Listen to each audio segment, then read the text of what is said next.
Administration building. Others are virtual, but I have a wonderful team here with me. We have a wonderful tech team here with me. We have Brian and Kenny, and of course we have our technical hearing writer, Lee here. And so we're good to go. So I do have many announcements. I'm going to hold them off until we start the development review. So I'm just going to commence with the community planning briefing, which is item 3C on the agenda. So if we can go to item 3C, that would be great. And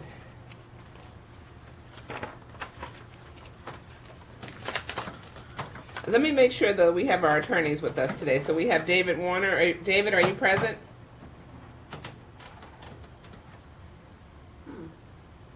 I see him.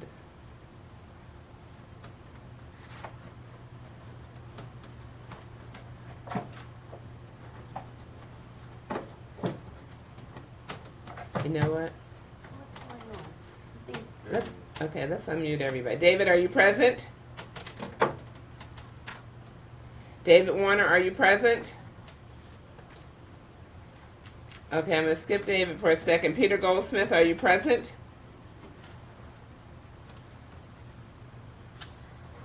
Peter Goldsmith?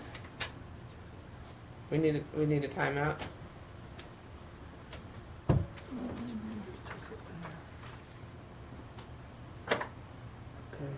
Much other. Can you hear us now? Okay, couldn't you hear me? Could you not hear me?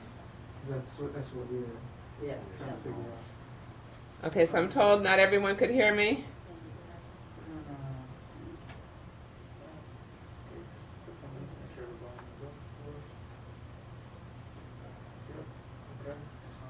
Do a test. Testing, 1, 2, 3.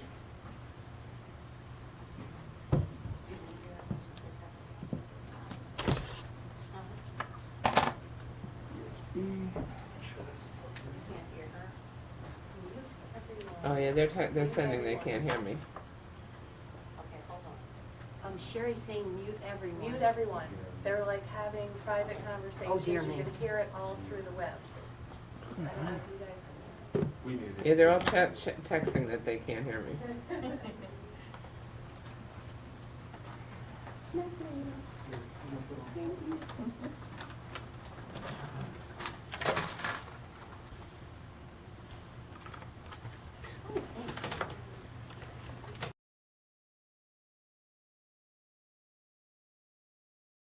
County Planning Board will now come to order.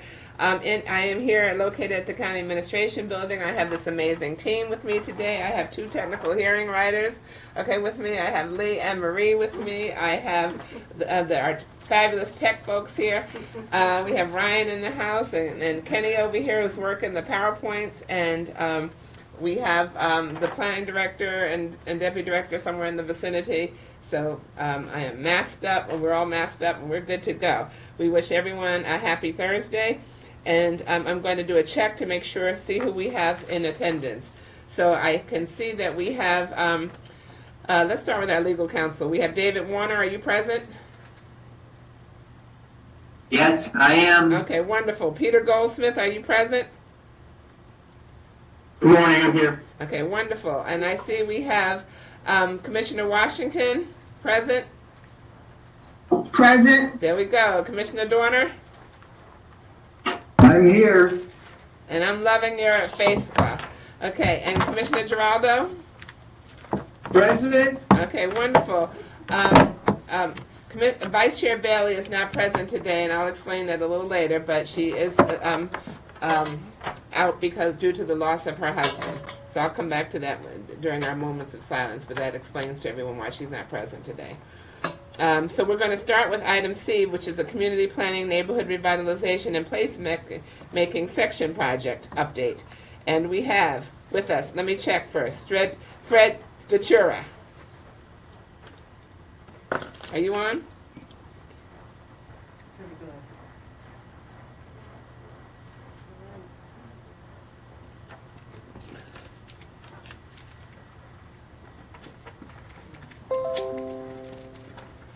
Fred Statura? Okay, all right. Mr. Dodson, I know I saw your name. Yes, I'm present. Okay, and what about Mr. Statura? He said he was on. Okay, but I don't see his name.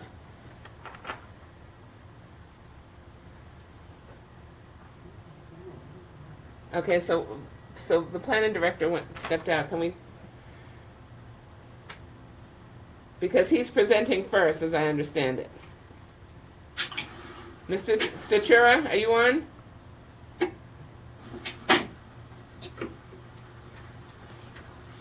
Mr. Dodson, are you able to proceed without him? I can do. We can skip the slides to get to my section. Well, that's not good. Okay. Okay. This is Kip Reynolds with Community Planning. I could take over for Fred's section if you'd like. Okay. Thank you. Is he chatting with anybody to find out what the issue is? But I am told I did text him. I did email him. He is on. Hold on 1 second. okay.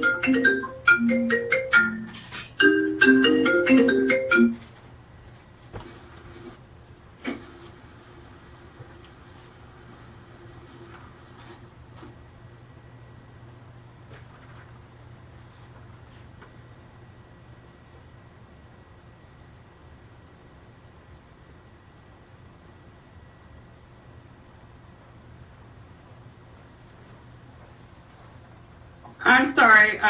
This is Kip Reynolds. Fred just called. He's having issues with his mic, and Okay. IT is with him. But if Okay. you'd like, I can start. Yeah, and because when we can't hold it up any longer. So we were trying to get Yeah, him. that's fine. Okay, so Ms. Reynolds, if you can go forward with that. Okay, thank you. Thank you.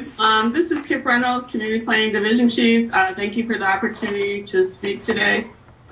We really just want to come before you to give you a briefing on our two sections, neighborhood revitalization and placemaking.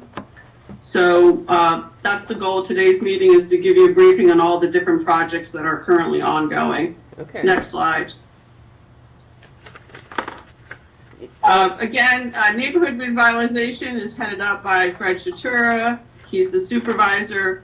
And if you go to the next slide,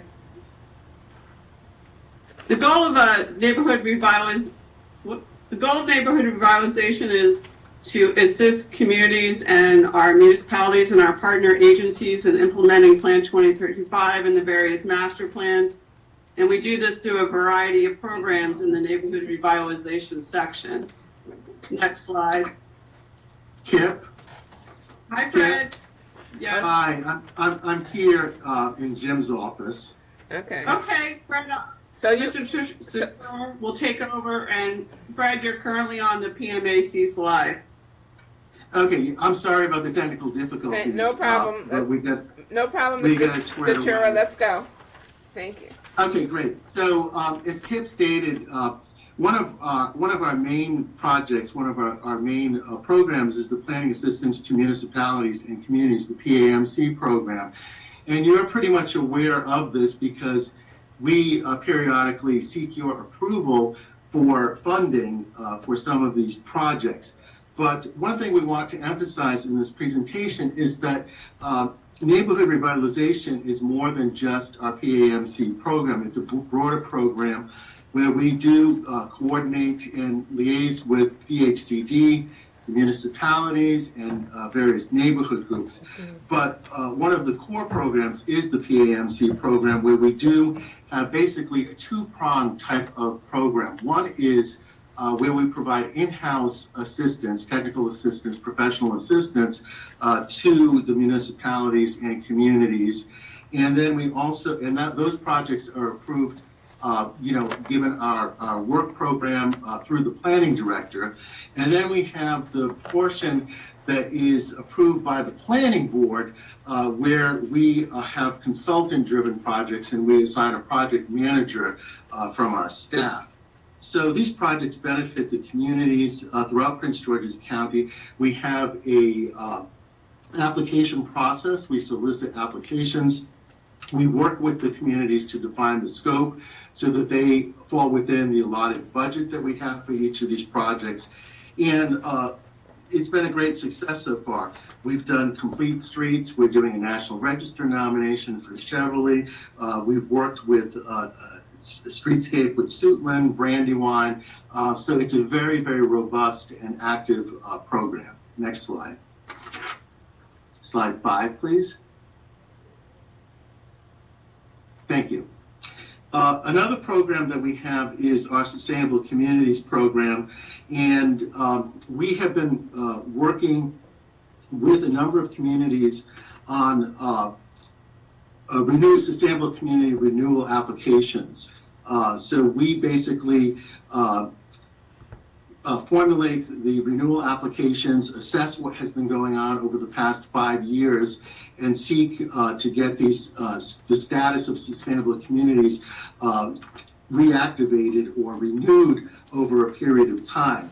So this is a program, a comprehensive program that really enables communities to avail themselves to various funding and grants so they could initiate community development and revitalization and sustainability within their jurisdictions. Next slide. So this slide shows you kind of some of the things we've been working on over the past 12 months.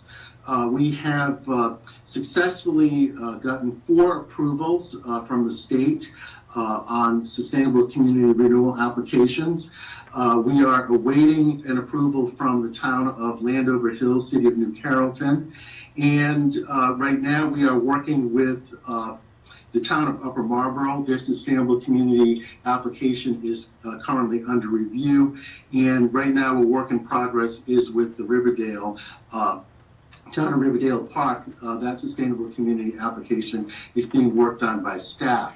So what we hope to do is, after the sustainable communities applications are approved, again, that is a status that enables these communities to go out to get grants, to get funding, to actually do implementation.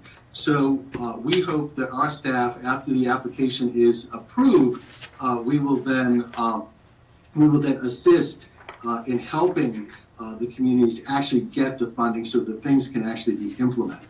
Next slide, please. An example of an initiative was a Sustainable Communities Workshop grant application workshop that was held back in March before our lives with Corona changed everything. We had 40 attendants, over 40 people attending, and this whole workshop was coordinated with our state and local DHCDs. So in partnership with them, we put together a workshop to help communities know how to go after grants and know how to write effective grant application. Next slide, please. Another program we have going on is the Northern Gateway Wayfinding Systems and Signage Program. This is a project to help inform and guide residents and visitors to the various destinations throughout the Northern Gateway. We've been working very closely with Councilmember Denny Tavares, her initiatives in the Northern Gateway area. So again, this is a project that is underway at this time. Next slide.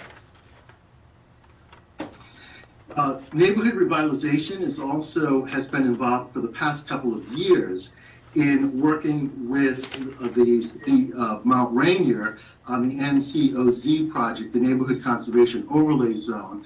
The NCOZ is coordinated through the CMA, and we are addressing the concerns that Mount Rainier has with regard to physical changes in the built environment, and trying to deal with design guidelines and certain regulations through the CMA process that will better inform and make more compatible some of the changes that are happening in the Mount Rainier community. Next slide.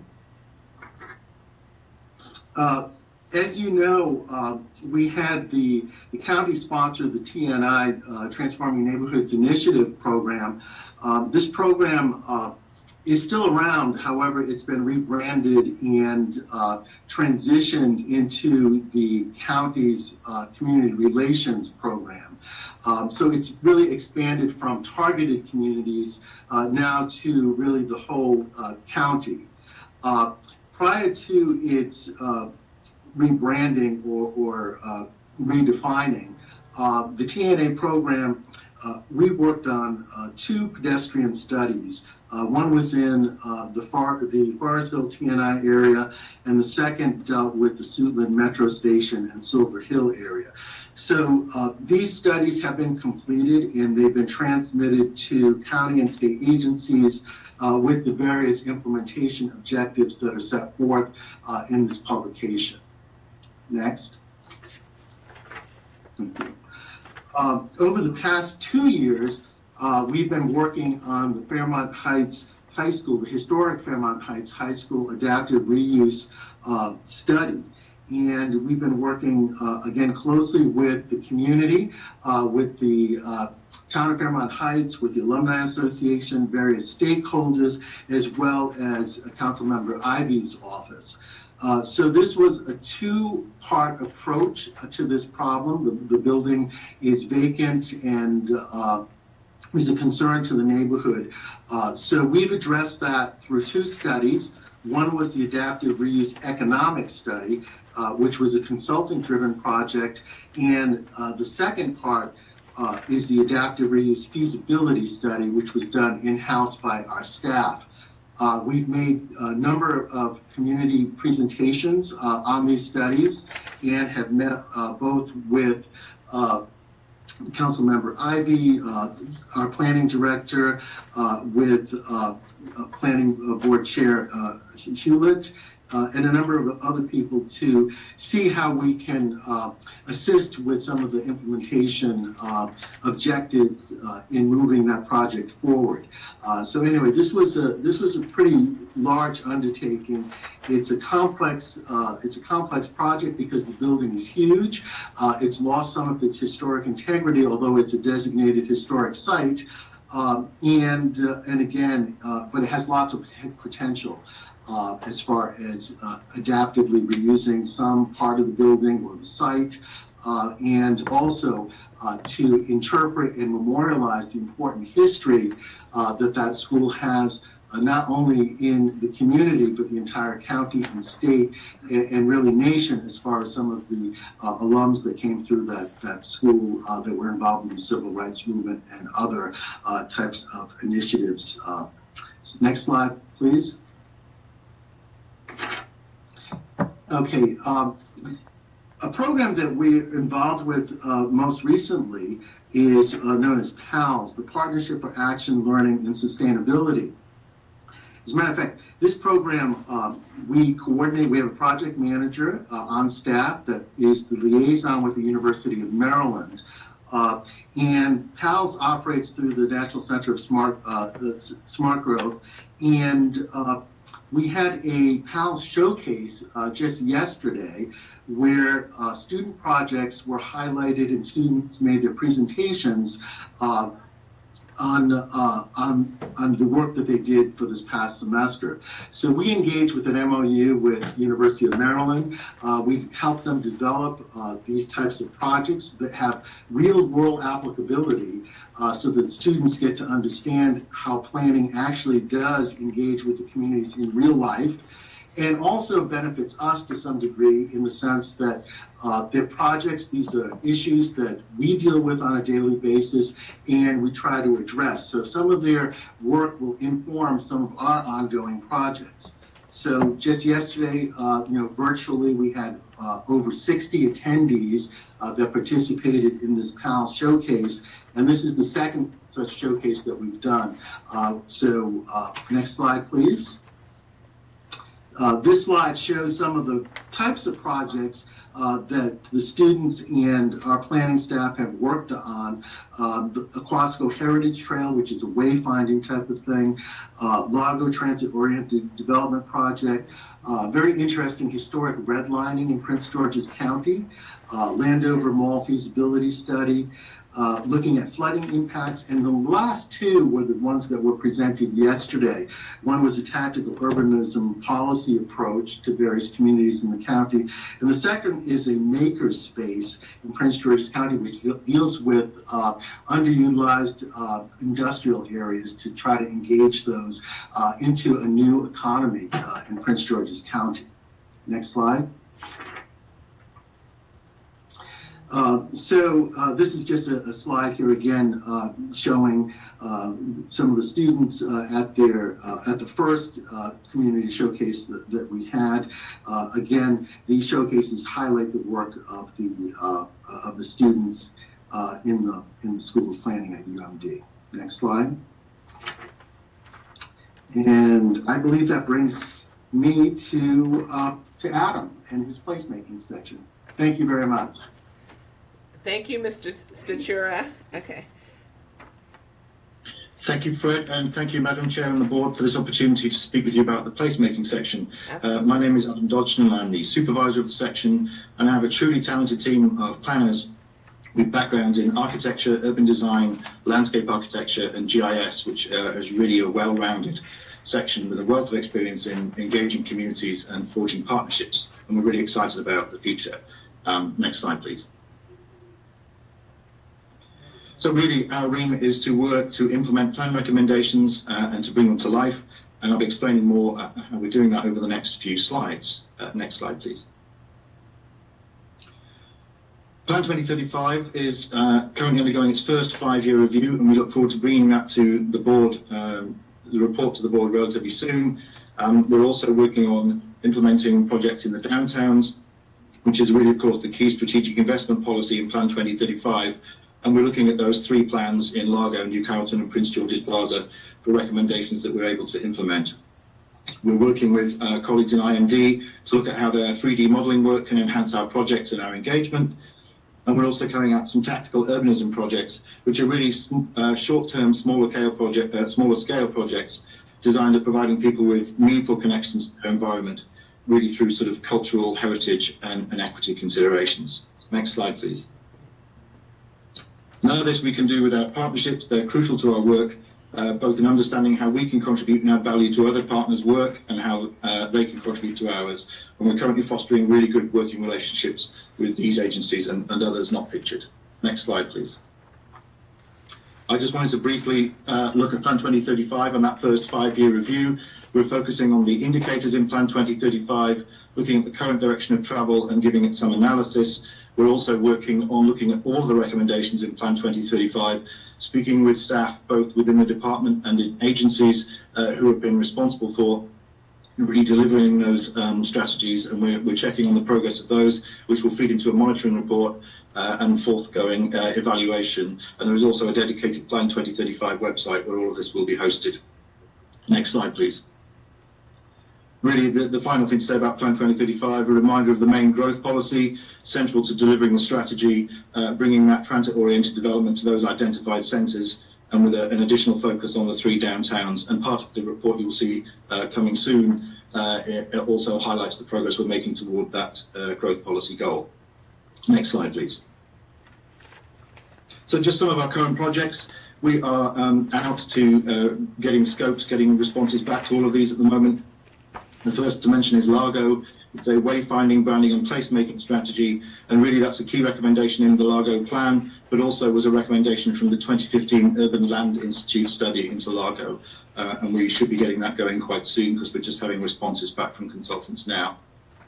In New Carrollton, we've been working with the City of New Carrollton on a marketing and branding strategy for them, and that's in concert with the PAMC project that Fred mentioned on the economic strategy for New Carrollton. In Tacoma Langley, we'll be looking at opportunities afforded by the new zoning ordinance and the Purple Line stations, and also an update to the parking study to reflect some of the different hours of operation and different times of use in that area. And finally on this slide, the county-wide wayfinding toolkit really is a 2-step study. The first will be working with agencies who've already indicated they really support this work to help us all understand the different regulations and processes and how we can coordinate our wayfinding across the county. And the second piece will be to provide municipalities and other interested communities with guidance on how to implement wayfinding projects in their areas. Next slide, please. All that we're left with now is to talk about upcoming projects. I will mention mine first and then hand back over to Mr. Statura for his neighbourhood revitalisation upcoming projects. We're really looking here at some of the tactical urbanism projects in Upper Marlborough, Capitol Heights and New Carrollton, looking at innovative ways of engaging communities to identify the issues that they want to see addressed in their communities that we can assist with through recommendations in the plans and through our placemaking activities. And I'll hand you back over to Fred for the neighbourhood revitalisation projects. Okay, can people hear me? Yes? Okay, great. So under neighborhood revitalization, some of our upcoming projects, under the PAMC program, we are doing an expansion of the town of Cheverly National Register Historic District. We started out this project, and after meeting with the community and meeting with the town of Cheverly, there was interest in expanding that district. So we are now currently engaging a consultant to continue that work and expand that to a greater area to be more inclusive in telling the history of the town of Cheverly. With the city of Hyattsville, last year we did a CEPTED, or Crime Prevention Through Environmental Design, training program. It was a one-day training program, very well attended, and the city of Hyattsville was very interested in getting more in-depth training. So we are going to do a one-week training program where all of the participants will get certified in CEPTED training. So this will be a nice credential for certain people to have. We're working with AFA, Anacostia Trails Heritage Area, and developing right now a scope of services for a wayfinding and signage plan through that corridor.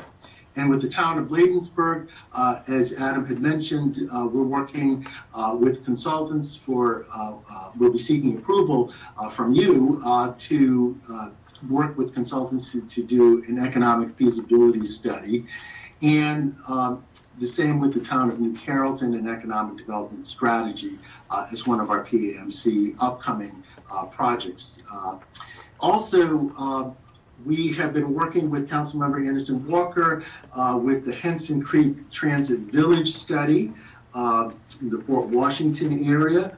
And we had a very successful virtual community meeting. I'd like to say that we were probably the first, because this happened right after the shutdown with COVID, and we had about 120 people attend our community meeting virtually. So it was a kind of a good experiment on how we're going to move forward in this new reality that we have. So anyway, these are some of the upcoming projects. You'll be hearing more about them as we come before you to seek approval for some of these projects.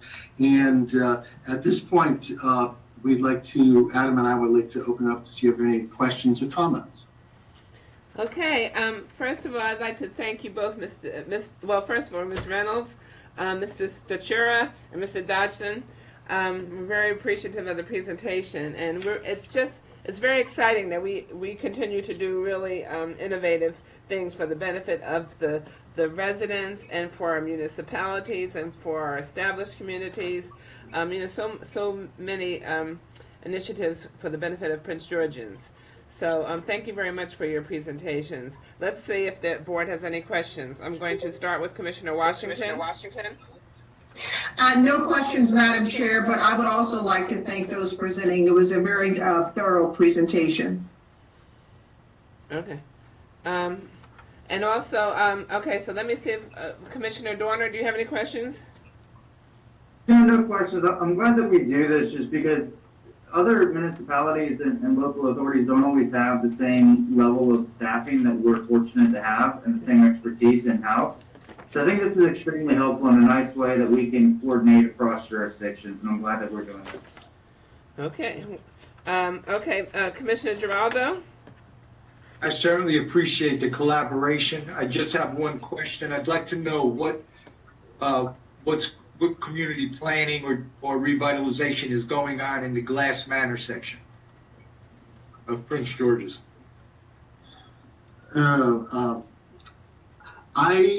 At this point, I don't believe I can answer that question. Kip, I don't know if you can.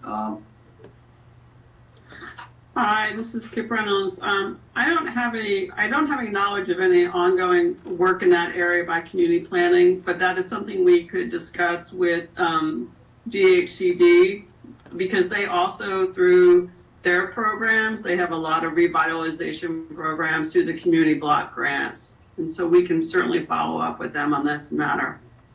Okay, thank you. The reason I asked is because I knew that was in the TNI as well initially under the Baker administration. So I was just wondering what, if anything else, is going on there.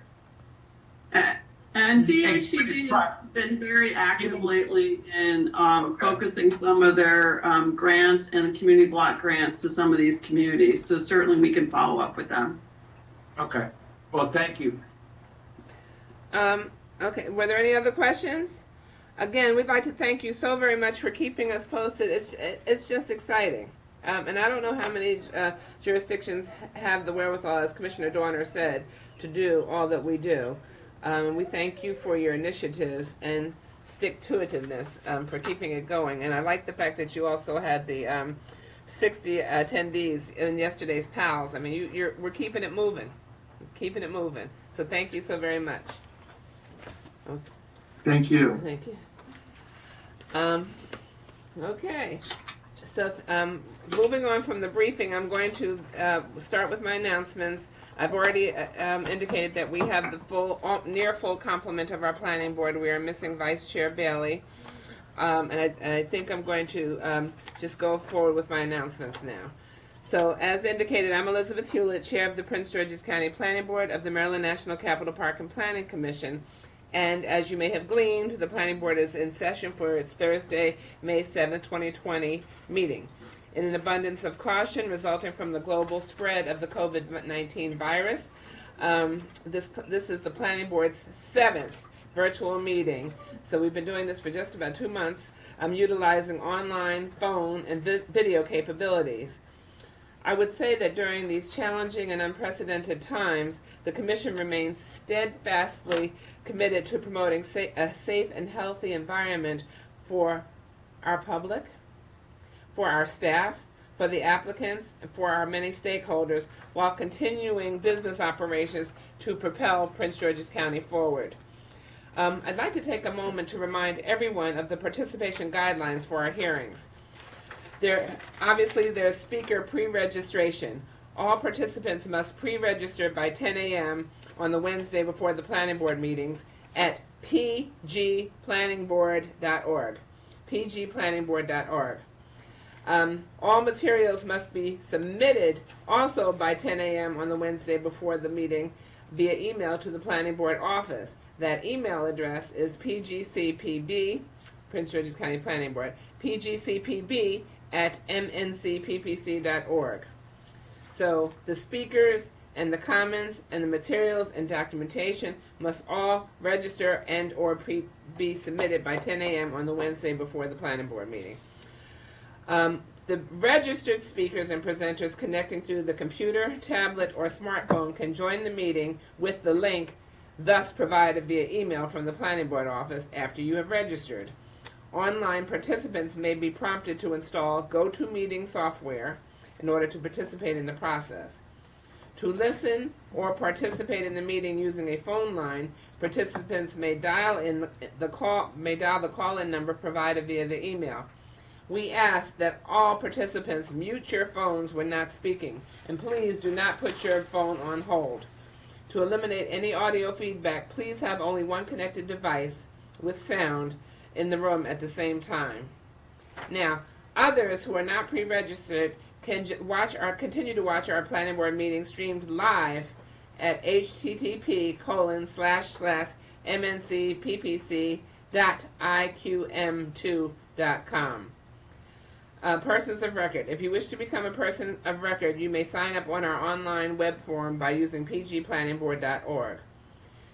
We thank our dedicated staff, and we thank you and appreciate your flexibility, cooperation, and support as we continue to keep our planning functions moving forward in a safe fashion during our new normal. We appreciate everyone's flexibility, and we hope that everyone will remain safe and careful during these challenging times. As always, we commence our planning board meetings with a moment of silence for those who have passed on. First of all, within our commission family, we want to remember Lionel Bailey. He is the husband, or was the husband, of Prince George's County Planning Board Vice Chair Dorothy Bailey, and also the father of Robin Brittingham of the Montgomery County Planning Department. We want to keep the Vice Chair Bailey and her daughter and her family, including Bart, their son Bart, in our thoughts and prayers. And we also want to remember Brenda Barge. Brenda works in, keep her in our thoughts and prayers. Brenda works in the Commissioner's Department of HR and Human Resource and Management. Her mother, Dolores Brown, passed away this week. We want to remember and keep in our thoughts and prayers the growing number of victims of the widespread coronavirus. So we have over 1.2 million in the United States and closing in on 75,000 deaths. In Maryland, that's over 28,000 confirmed cases and over 1,400 deaths. In Prince George's County, we have 8,431 persons confirmed cases and 284 deaths. Now these are human beings. They're not just cases, they are human beings. These are mothers, fathers, sisters, brothers, daughters, sons, family, neighbors, friends. They're not just cases, they're not just numbers. We have got to do what we need to do to flatten this curve. We have to be very careful, be protected, stay shelter in place. Make sure you are appropriately attired, masked up, and whatever you need to do, wash your hands constantly to flatten these numbers. We all have that responsibility. We want to remember Mary Godfrey, who was the former director of Parks and Recreation, lost her sister Dorothy over the past couple of weeks due to COVID. And we want to remember Ms. Godfrey in our prayers, and her family in our prayers too, upon the loss of her sister. Roy Lester, age 96, former football coach at University of Maryland College Park. King Shooter, age 24, New York City rapper, died of COVID also. Annette Meyer, who was the first female deputy sheriff in Prince George's County. She was a trailblazer, and she joined the Prince George's County Sheriff's Department in 1963 and served 37 years as a deputy. We also want to remember Sweet Pea Atkinson, who was a singer who died at age 74. We also want to remember Ahmaud Arbery, who was jogging. He was shot and killed while jogging in Brunswick, Georgia. Maddie Simmons, age 93, co-founder of the National Lampoon magazine and produced Animal House and Vacation, those movies. Don Shula, age 90, who was the former coach of the NFL Miami Dolphins. Tony Allen, Nigerian drummer and musical director. Sam Lloyd, best known for his TV role in Scrubs. Gail Halderman, designer of the original Ford Mustang. Millie Small, who was the Jamaican singer, best known for her hit single, My Boy Lollipop. I know many of us remember that, but we're dating ourselves. Steve Zoe Williams, age 51, old school rap legend. Rishi Kapoor, a Bollywood star in India. Takuo Ayaji, I think I pronounced it correctly, who was the Japanese inventor of the pulse oximeter. I think that's how you pronounce it. But it's been very crucial during the COVID-19 fight. I really advise everyone to get one of these because it will help determine your oxygen level, which is one of the first signs of COVID, if your oxygen level goes down. John Erickson, best known as Sam Bolt and Honey West, and for any other people who have passed away of which we are unaware, our hearts are extended to you, our sympathies are extended to you, and if we may have that moment of silence, please.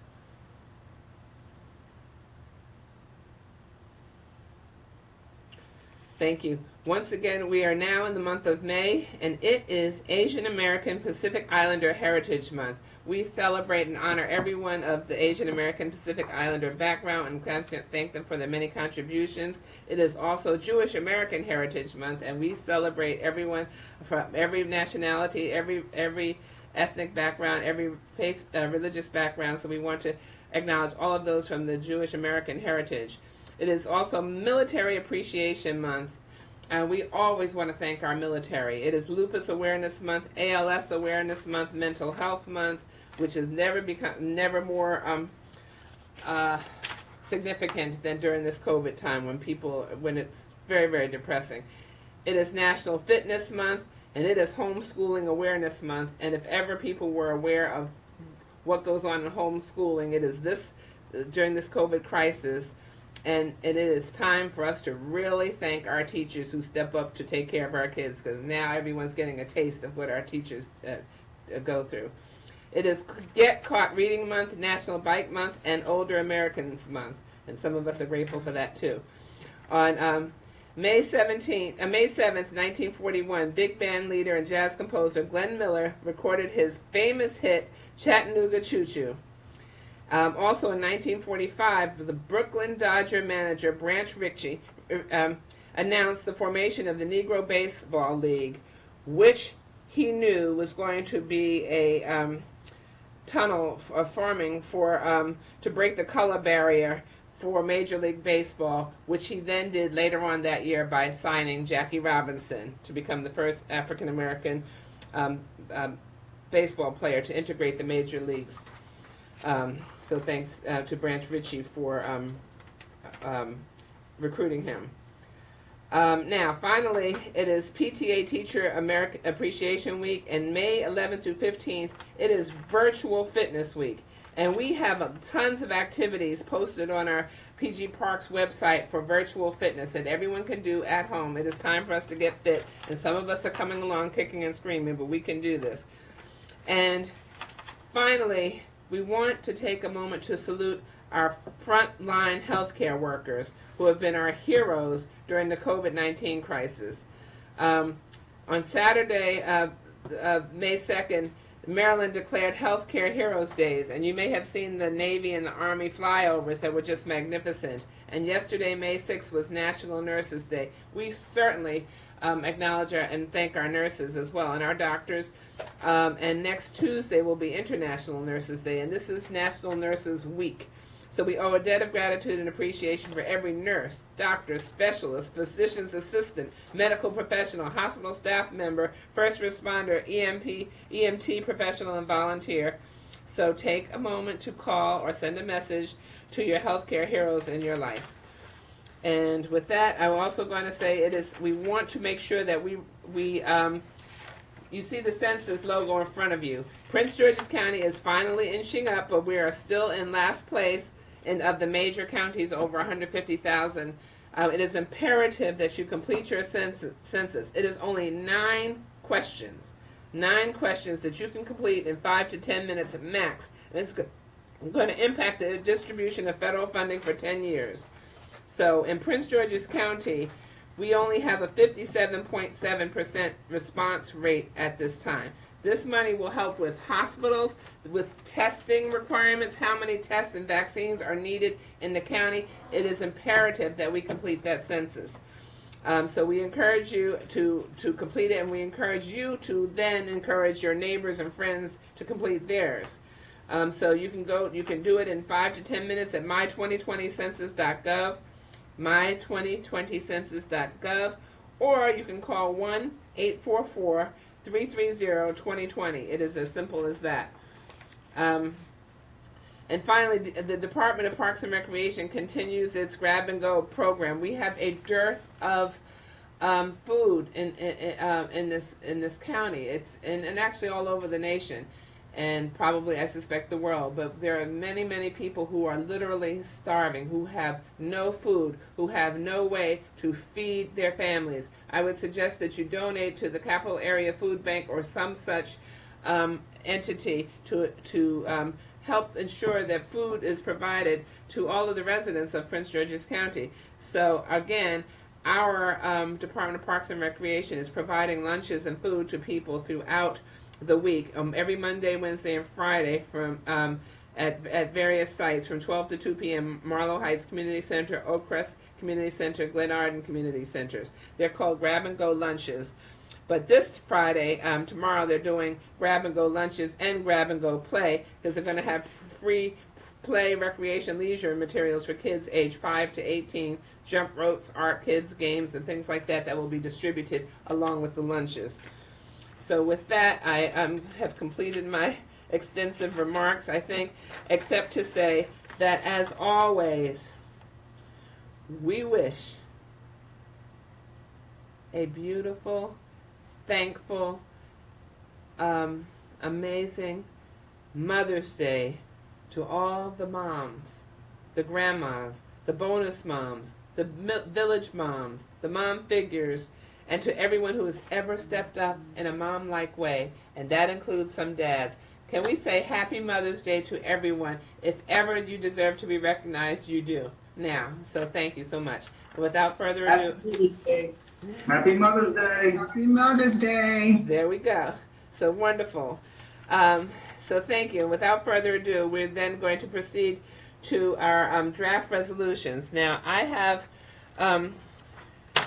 we have on our agenda items 4A, B, and D, which include resolutions to be approved. Before I ask for a motion, we do have a speaker on item 4A. And so, Mr. Benton, are you on? LeRae Benton, are you on?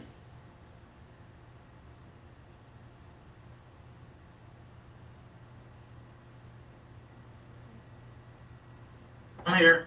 You're on? Okay, Mr. Benton, you signed up in opposition to a resolution. Is that accurate?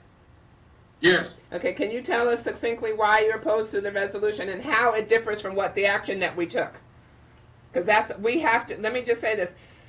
For every action that the planning board takes, we must have a written resolution that reflects the action that we took. And I need for you to tell me before we decide on whether we're going to vote on this or not. Tell us succinctly how it differs from the action that we actually took. Well, even in the action that you actually took, the issue is the issue is we have to have a resolution that reflects the action that we took, and not whether you agree with the action that we took, but how this differs from the action that we took. Okay. So I mean, look, the action that you took is the action that you took. Right. And y'all approved the resolution. Well, we didn't approve it yet. We're about to approve it, but you said you were opposed to it, and I'm trying to understand how you feel that the resolution differs from the action that we took. Well, in the resolution, just plain and simple, you're using documents that belong to me and my company that you haven't got consent to use. Okay, but does the resolution reflect the action that we took in improving the case? I mean, in my opinion, no. I mean, in my opinion, you shouldn't even approve the case. But that's not the question before us. Legally, we have to have a resolution that is a written embodiment of the decision that we made. And we have reviewed it, the legal department has reviewed it, I have reviewed it, and to us and the planning board who made the motion, who heard the case, it does reflect the action that we took. Not whether everyone agreed with the action that we took, but it reflects the action that we took. And if you're saying that it does not, I need to know why. I just stated why. If that wasn't sufficient, that's fine. Oh, I heard you state, I'm sorry, my mistake. I thought I heard you say why you were opposed and why we shouldn't have taken the action. But that is not a reason for not voting on the resolution. We have to, legally, we are required to have a resolution that reflects the action that we took. So that's, okay.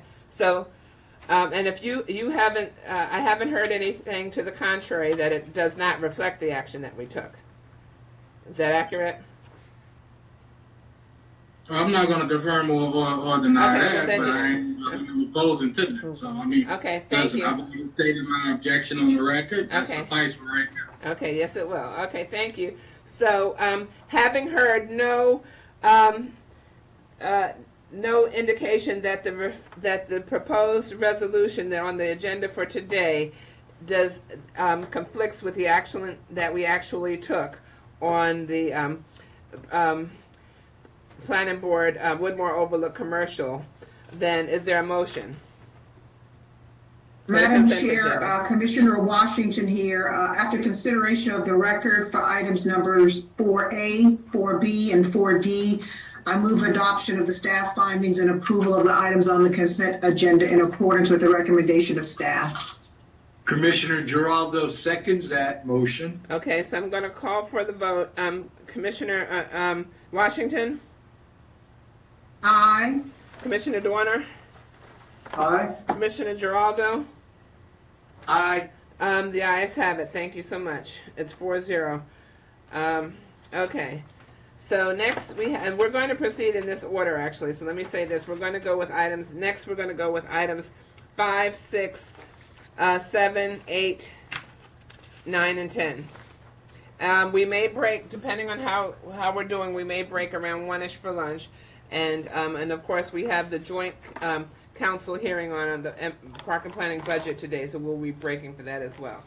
So item 5, which is preliminary plan 4-16016. I'm going to do a check to make sure we have everyone. Mr. Severs. Present. Mr. Tedesco.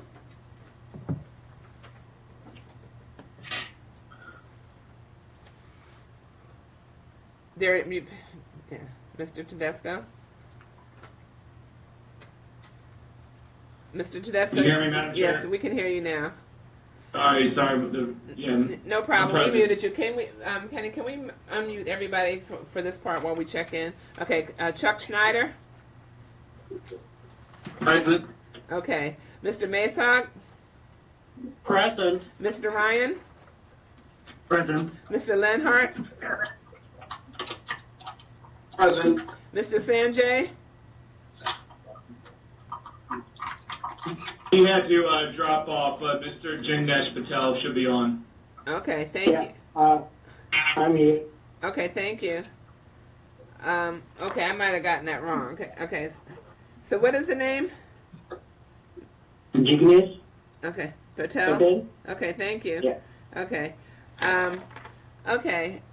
And then we have 2 exhibits, which are the applicant's proposed revised findings and conditions, and we have a memo from Ivy Thompson, which I understand is actually a revised memo. Okay. So, okay, so we can turn everybody off and then start with Mr. Severs. Thank you. Good morning, Madam Chair and members of the board. For the record, I'm Thomas Severs, Senior Planner with the Subdivision and Zoning Section. Item number 5 on the agenda is a preliminary plan of subdivision for Bharat Darshan 4-16016. The request consists of 1 parcel for 9,000 square feet of institutional development. An additional exhibit was received Tuesday from the applicant's representative, Matt Tedesco, which was posted to the web for public viewing and will be addressed at the end of the presentation. Next slide, please. Slide number 2. The site is located in the southern part of Prince George's County within Planning Area 85A and Council District 9. Slide 3. More specifically, the site is located west of Maryland 5 Branch Avenue and north of Brandywine Road, approximately 600 feet north of their intersection. Slide 4, please. The subject site is located in the commercial office CO zone and is irregularly shaped. It is bounded to the east by the right-of-way of Maryland 5, to the north and northwest by the Potomac Electric Company right-of-way in the rural residential zone, to the west by Brandywine Road, which I just wanted to say that I incorrectly stated it as east in the technical staff report, and to the south by a single-family detached dwelling and commercial uses in the CO and mixed-use transportation MXT zones. Vacant properties in the CO and MXT zone also abut the subject property to the south. Slide 5, please. The aerial photograph shows that the subject site is currently developed and also shows the surrounding properties and roadways. Slide 6, please. The site map shows that the topography on the site is fairly level. Slide 7, please. The master plan right-of-way map shows the master plan freeway Maryland 5 abutting the site to the east, collector roadway Brandywine Road, abutting the site to the west, and primary roadway Floral Park Road, connecting to Brandywine Road further to the west. Slide 8, please. This map shows the critical intersections that were included in the traffic study, denoted by yellow numbered boxes. Intersection number 2 denotes the intersection at the site entrance. Adequate transportation facilities will exist to serve the proposed subdivision, subject to the conditions provided in the technical staff report. Slide 9, please. The applicant has proffered off-site bikeway signage improvements by providing shared roadway signage along Brandywine Road and Floral Park Road. This exhibit shows the location of the proposed shared roadway signs. Slide 10, please. The bird's eye view shows another angle of the subject property. Slide 11, please. The preliminary plan of subdivision shows the subject property with one proposed parcel outlined in red, abutting roadways highlighted in blue, proposed right-of-way dedication in orange along the site frontage, and existing driveway and structures within the site. Water and sewerage, police and fire and rescue facilities are found to be adequate to serve the subject site. Slide 12, please. The tree conservation plan shows the proposed development highlighted in orange, and the green highlighted area delineates woodland to be retained. The hexagonal hatching shows the area that is to be retained but not credited toward the woodland conservation ordinance requirements, and the remaining area to the south, consisting of 2.1 acres, is to be credited. In conclusion, the subdivision and zoning staff recommends that the planning board adopt the findings and approve Bharat Darshan 4-16016, subject to the conditions contained in the staff report. The applicant provided revisions to a finding and a condition contained in the technical staff report, and staff is in agreement with the revised language. This concludes staff's presentation. Thank you, Mr. Sievers. I'm going to, first of all, I'm going to enter, just for purposes of identification, it's already in the record, but I'm going to submit Ivy Thompson's letter and identify it as a staff revised staff memo. So staff exhibit number 1, and I didn't understand it to be a revised memo at first, but it is, that's what it is regarding the water and sewer. And so we're going to have this marked as staff exhibit number 1, and then the revised conditions, proposed revised condition, and proposed revised finding accepted into the record as applicant's exhibit number 1. Okay, so let me see if the board has any questions of you. Commissioner Washington? No questions, Madam Chair. Okay, Commissioner Giraldo? No questions, Madam Chair. Okay, Commissioner Dorner? No questions. Okay, thank you. Mr. Tedesco?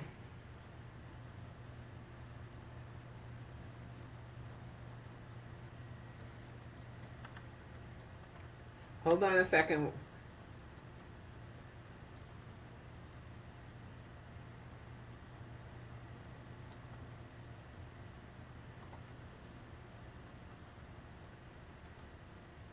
Okay, Mr. Tedesco. Madam Chair, can you hear me? Yes, we can. Okay. Thank you. For some reason, I'm being muted. Again, for the record, Matthew Tedesco, on behalf of the owner applicant, Shahars Foundation. You know what? Let me stop you for a second, because I'm going to explain this for everyone who's prepared to speak. So we have to mute the tech folks here have to mute everyone so that we don't have all that background noise until it's your time to speak. But then they got to scroll and find you on the list, so it takes a few minutes after I call your name. So or a few seconds after I call your name. So that's the delay. So when I call your name, if you wait just a couple of seconds, other than the board, you'll be ready to go. Okay, so that's what happened, Mr. Tedesco. No worries. Thank you, Madam Chair. First and foremost, I would like to echo your comments from this morning. Happy Mother's Day to all the mothers. It's certainly worth celebrating, so I want to publicly acknowledge that. I also want to, in case anybody may have been wondering, the case number on this case is 4-16016. That is a case number from a few years ago, to say the least. And the reason for that, I'm kind of pinch hitting on this case, so to speak, This matter was originally one of Mike Nagy's cases that I took over after his untimely passing. So with a heavy heart, I am presenting this case in his memory with respect to this originally being his case. So given his health conditions, this case kind of languished a little bit, but we're happy to be presenting it to the board this morning. With me on the call, if needed, is Mr. Jignesh Patel with AB Consultants, as well as Mike Lenhart with Lenhart Traffic Consulting. Madam Chair, we don't really have anything addition to add for Mr. Severs' presentation. I want to thank Mr. Severs for his review. He also, I think, inherited this case throughout the process, and I think just want to compliment him on his review of this application and his staff report. We are in agreement with the findings and conditions with the exception of the changes requested in Applicant's Exhibit 1, which I think are fairly self-explanatory, and I'm happy to address them if needed. But if not, I'm prepared to submit on the record as well as the changes in Applicant's Exhibit and happily answer any questions you may have. Thank you, Mr. Tedesco. Let's see if there are any questions of you. Commissioner Washington? No questions, Madam Chair. Commissioner Giraldo? No questions, Madam Chair. Commissioner Dorner? No questions. Okay, thank you. So Mr. Snyder or Mr. Masog, do either of you have anything to add, or Mr. Ryan?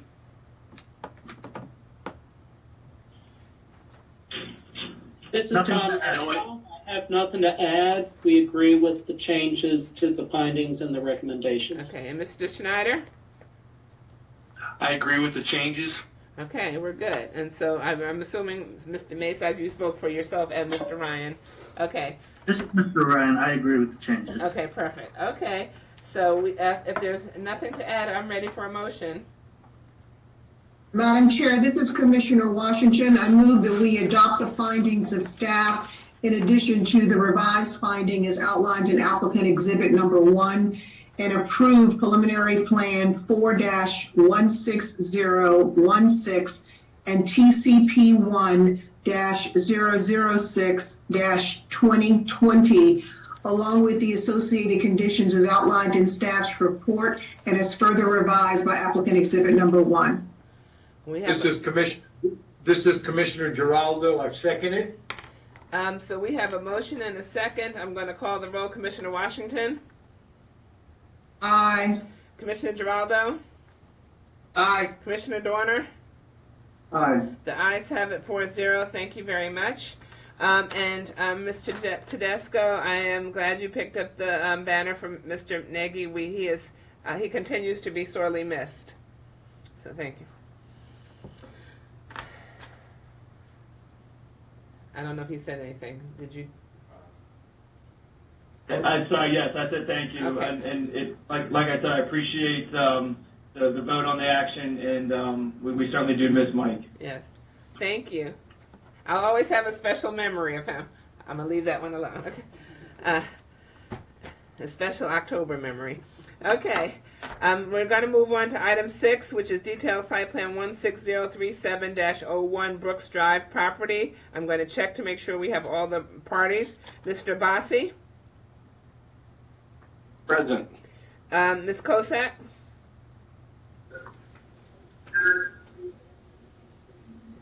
I think that was a present. Okay.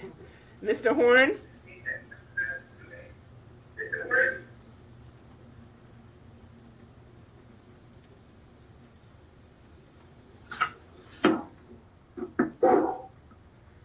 You unmuted everybody? Mr. Horn? I hear you now. Okay. Present. Okay, thank you. Mr. Schneider? Present. Mr. Masog? Present. Mr. Ryan? Present. Mr. Ballard? Present. Mr. Villegas?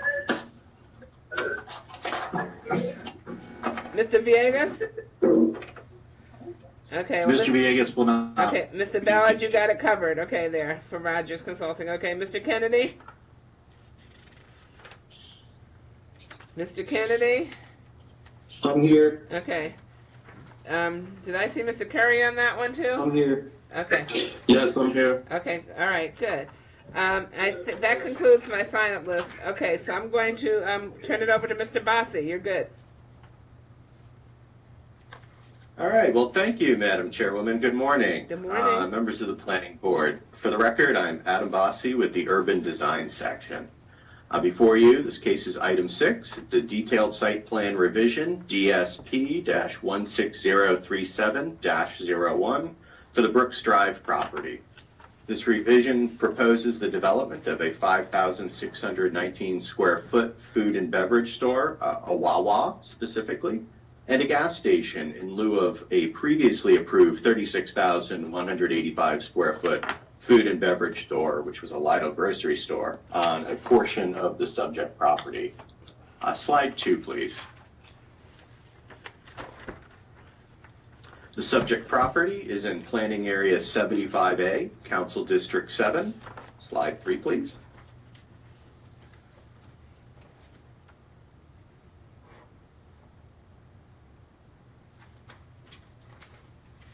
Outlined in red, the Brooks Drive property is in the northwest quadrant of the intersection of Brooks Drive and Maryland 4, Rep 4. This is Pennsylvania Avenue. Slide 4, please.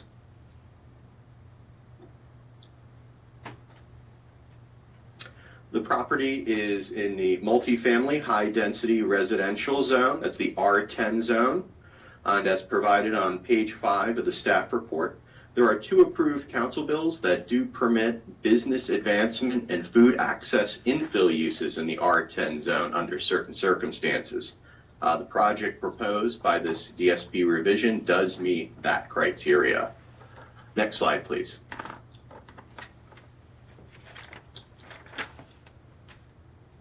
So topographically, the site slopes downgrade to the north toward Oxen Run, which is a stream located just north of the subject property. We move on to slide 6, please.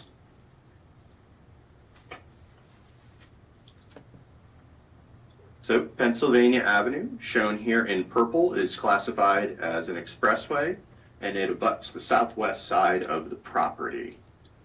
Slide 7, please.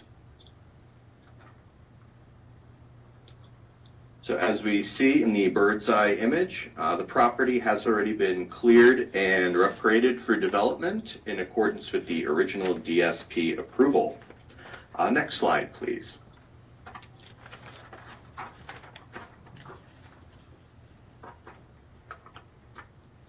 So for orientation purposes, as you look at the slide, Brooks Drive is shown on the right side of the image, with Pennsylvania Avenue on the lower portion of the image. The site plan shows the entire Brooks Drive property with a previously approved consolidated storage facility on parcel 1 shown on the western side of the property, which is the left side of the image, and the proposed food and beverage store with gas station on to the right of that, adjacent to the intersection of Pennsylvania Avenue and Brooks Drive. This is the lower right portion of the slide. Above this, and coinciding with the label for sheet 3 seen on the plan, is the property's service road that provides a connection to Brooks Drive for the entirety of the development. Above the service road is parcel 3, which is not presently proposed for development. Looking at the food and beverage store with the gas station specifically, which is the subject of this proposed DSP revision, this development is shown on parcel 2A with a vacant parcel 2B shown between it and the consolidated storage facility. The division of parcel 2 into 2 separate parcels is shown here, the A and B parcels, is inconsistent with the single parcel 2 that was approved by the site's preliminary plan of subdivision. Staff has recommended a condition that requires the parcel to be shown on the DSP as approved by the preliminary plan. Development shown on the site includes the 5,629 square foot Wawa food and beverage store and the gas station island. The canopy for the gas station island is located closer to Brooks Drive, with the Wawa store located more internal to the site. Vehicular and pedestrian access is provided from the service road, and an additional pedestrian connection is provided to the sidewalk on Pennsylvania Avenue. On-site parking is provided on 3 sides of the store and on a portion of the site's periphery on its northern, eastern, and western sides. Staff has found on-site circulation, parking, and loading features to be acceptable. We move on to slide 9, please. The proposed project is subject to the requirements of the 2010 Prince George's County Landscape Manual, specifically sections 4.2 for landscape strips along streets, 4.3 for parking lot requirements, section 4.4 for screening, section 4.7 for buffering incompatible uses, and section 4.9 the sustainable landscape requirements. Staff has reviewed the submitted landscape plans and determined that they conform with the requirements of these sections. Slide 10, please. The Wawa Food and Beverage Store is rectangular in shape and oriented with its main entrance facing Brooks Drive. The store is proposed as a single-story flat roof building with a tower element and elongated canopy accenting the main entrance. A second customer entrance is provided on the rear of the building and accented with a smaller portico. Stone veneer wraps the lower portion of all 4 facades, and a tan shade of ephes covers the majority of the remaining of the facade area, and that's accented with white metal trim, gray metal coping along the roof line. A gray Dutch seam metal roof is utilized in areas where the roof is pitched, including the entry accent tower, canopy, and rear portico. Slide 11, please. The design of the gas station canopy does complement the store and incorporates several of the same materials and colors, including stone veneer on vertical columns, white steel structural elements, and gray metal roof. The next slide, slide 12, does provide another view of these canopies. So we can move on to slide 12. That'd be wonderful. And let's move on to slide 13.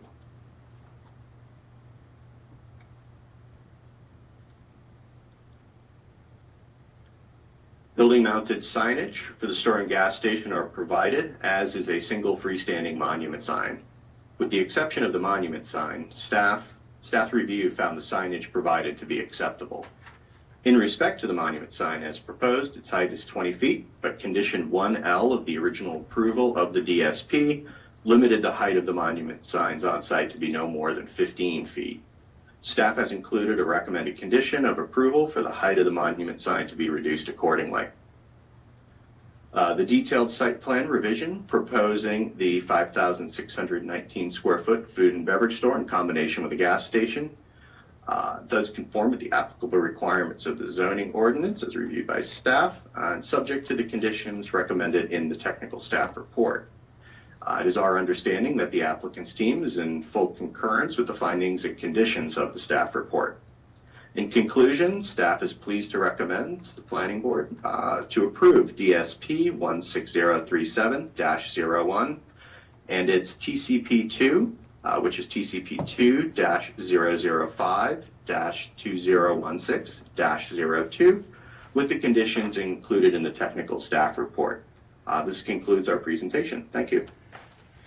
Thank you so very much. Okay, so let me see if there's any questions of Mr. Bassi at this time. Commissioner Washington? No questions, Madam Chair. Commissioner Dorner? No, ma'am. Commissioner Giraldo? None, Madam Chair. Thank you. Okay, thank you. Okay, so let's see. Thank you very much, Mr. Bassi. Let's turn to Mr. Horn.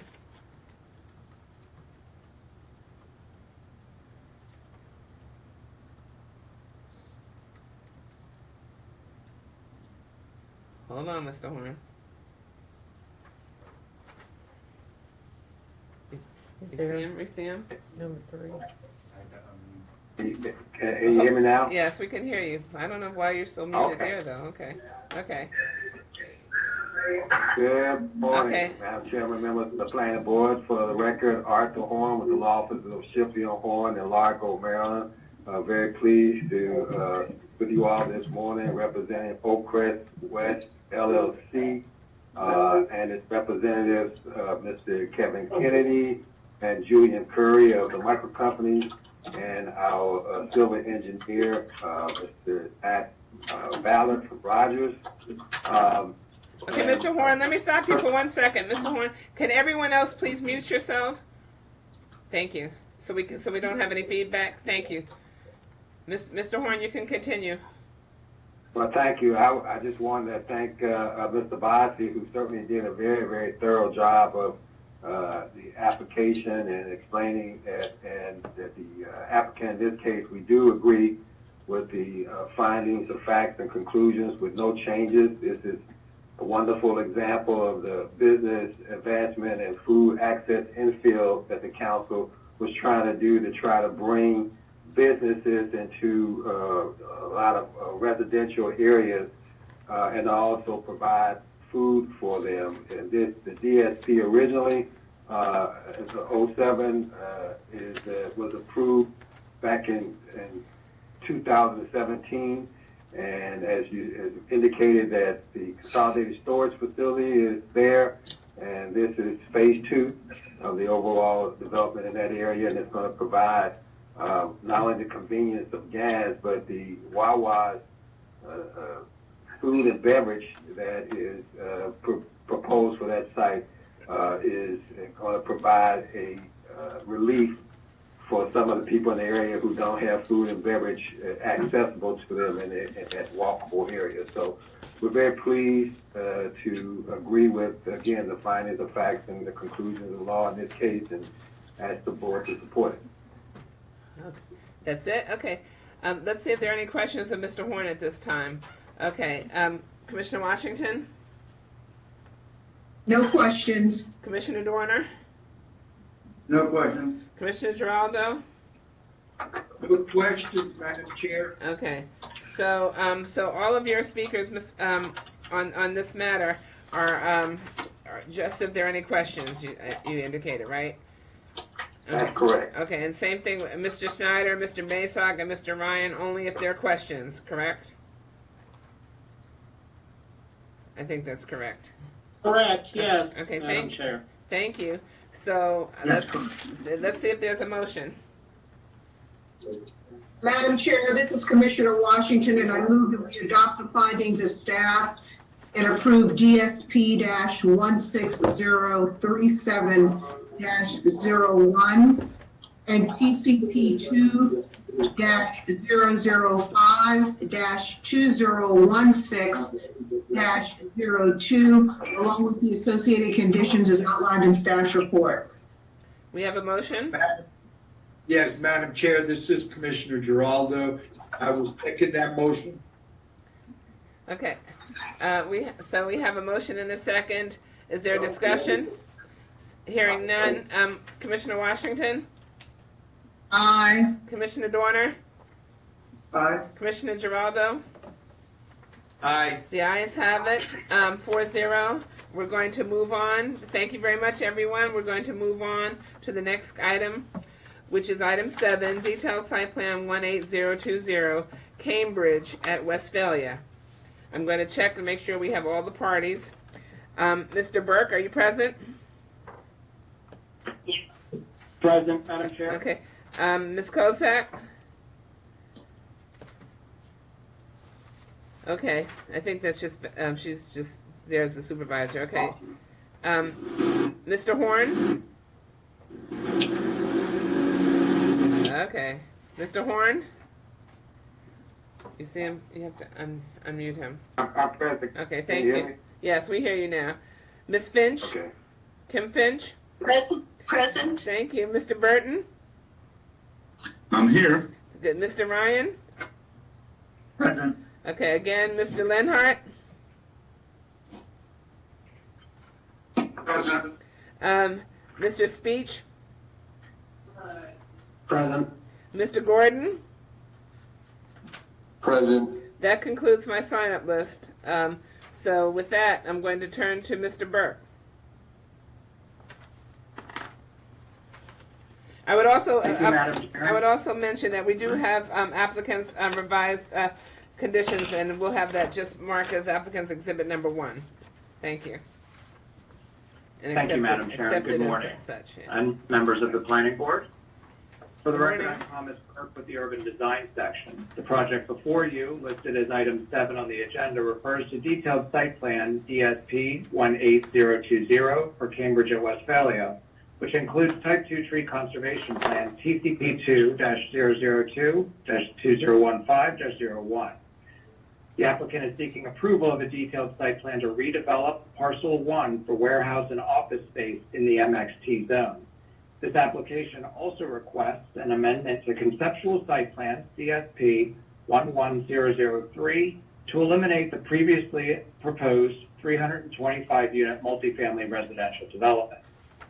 As Madam Chair just stated, I'd like to advise you of a revised condition provided by the applicant. This was provided prior to 10 a.m. on Tuesday, May 5th, and will be read into the record by the applicant following this presentation. Slide 2, please. The site is located in the central portion of Prince George's County in Planning Area 78 and Council District 6. Slide 3, please. More specifically, the site is located on the south side of Westphalia Road, east of its intersection with Pennsylvania Avenue. Slide 4, please. The subject property is within the MXT zone and within the limits of the Westphalia sector plan. Slide 5, please. The site is also located in the military installation overlay zones for noise and height. This proposal is in full conformance with the associated restrictions. Slide 6, please. This aerial photo illustrates the current condition of the property as developed with a vacant warehouse. Industrial uses can be seen to the west and south, Westphalia Community Center to the north, and the Parkside development to the east. Slide 7, please. The site does contain considerable topography and regulated environmental features, including wetlands and streams. This application avoids these features to the extent possible, with no additional impacts proposed with this application. Slide 8, please. Westphalia Road, from which this site derives access, is a master plan collector road. A master plan major collector, known as MC 634, bisects the property, shown here in light blue. This road is not proposed to be developed at this time. However, the applicant has agreed to dedicate the full right-of-way within the property limits with this application. Slide 9, please. This slide further illustrates the current disposition of the property with the vacant warehouse relative to the adjacent uses and the existing woodland on site. Slide 10, please. The applicant is proposing to redevelop parcel 1 for a 362,880 square foot building, which will include 38,400 square feet of office space and 324,480 square feet of warehouse space. Master Plan Road MC 634 can be seen here behind the proposed building, as well as the planned extension of Deerstream Drive, which will ultimately connect the Parkside community with MC 634. Slide 11, please. The proposed warehouse office building is shown here in solid shading. It should be noted that the hatched area connected to the east side of the building is not being proposed at this time and is not a part of this application. The wetlands that can be seen on this plan will remain undisturbed. Slide 12, please.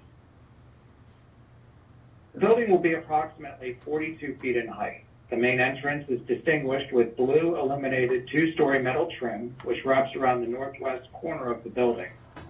This area is further characterized by a full floor height glass panels and an I-beam awning with the building address in large white illuminated numbers mounted on top. Slide 13, please. The one building mounted sign will include the company name and logo above the entrance. Staff recommends approval of the signage with conditions as provided on page 6 of the staff report. Slide 14, please.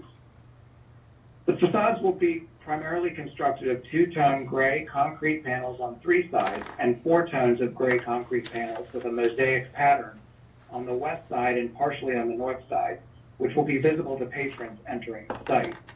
The building contains a significant number of windows, particularly on the north side where it faces Westphalia Road, shown in the bottom, on the bottom elevation. Slide 15, please. The applicant is proposing sidewalk improvements for a side path along Westphalia Road, shown here in blue, and an 8-foot wide trail connection within this property to connect the Parkside community with Westphalia Road, shown in orange on the side of the property. This will provide a more direct non-vehicular connection to the Westphalia Community Center and points beyond from Parkside. The future development of Deerstream Drive and MC 634 will also include sidewalk and side path improvements. Staff is recommending sidewalks to be built on both sides of Deerstream Drive, as detailed on page 13 of the staff report. This network of trails will ultimately connect to the 150-acre Central Park for the Westphalia development. Slide 16, please. The site is subject to the provisions of the Woodland and Wildlife Habitat Conservation Ordinance. The Type 2 tree conservation plan provided with this application shows that preservation is being met fully with on-site woodland preservation. Shown on this slide, and then the following slide, slide 17, please.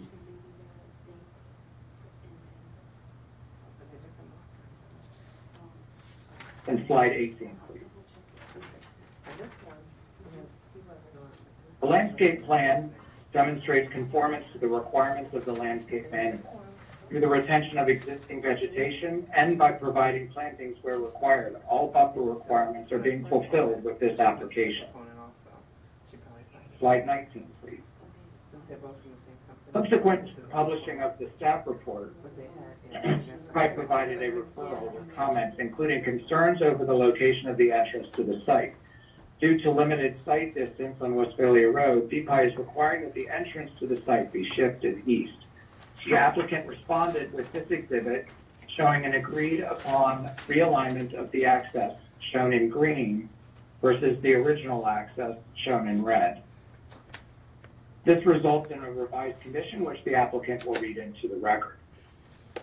With that, the urban design staff recommends that the planning board adopt the findings of this report and approve detailed site plan DSP 18020, the associated Type 2 tree conservation plan TCP 2-002-2015-01, and the amendment to conceptual site plan CSP 11003 to eliminate the multifamily component, subject to the conditions contained in the staff report dated April 22nd and as amended by the applicant.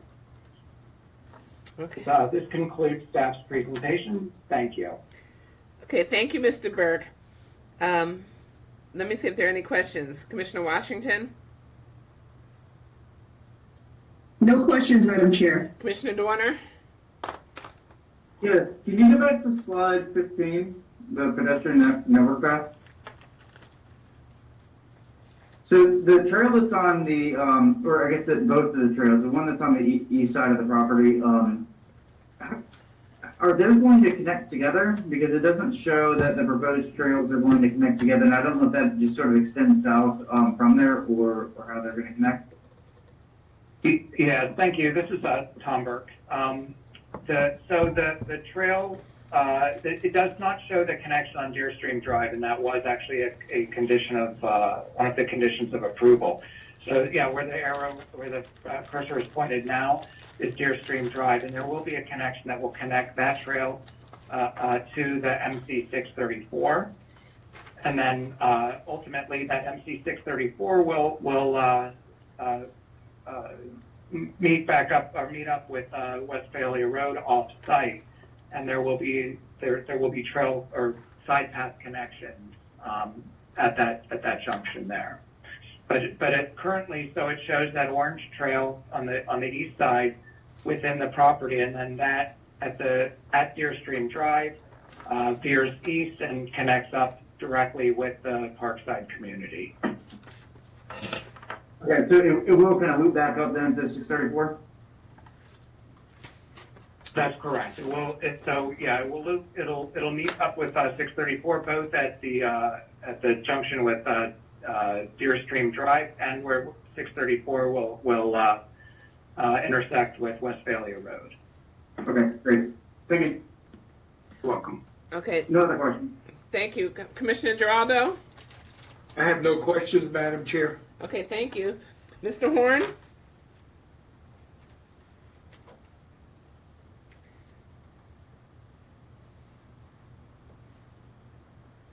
Can you hear me? Yes, now we hear you. Thank you. Okay, good morning again, Madam Chairman and members of the Planning Board. For the record, Arthur Horn, Law Offices of Shipley and Horn, here this morning pleased to represent TL Mid-Atlantic Development 2, Inc., some of his representatives. You may have heard Stephen Macciola, Mr. Dan Gordon.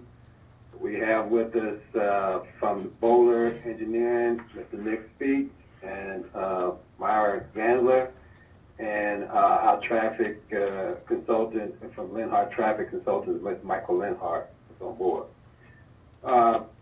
Madam Chairman, first, I just want to thank Mr.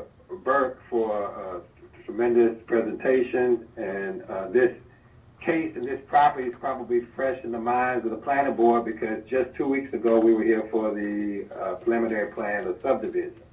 And so this is a site plan that addresses it. It is a development that we are looking forward to. As you notice, the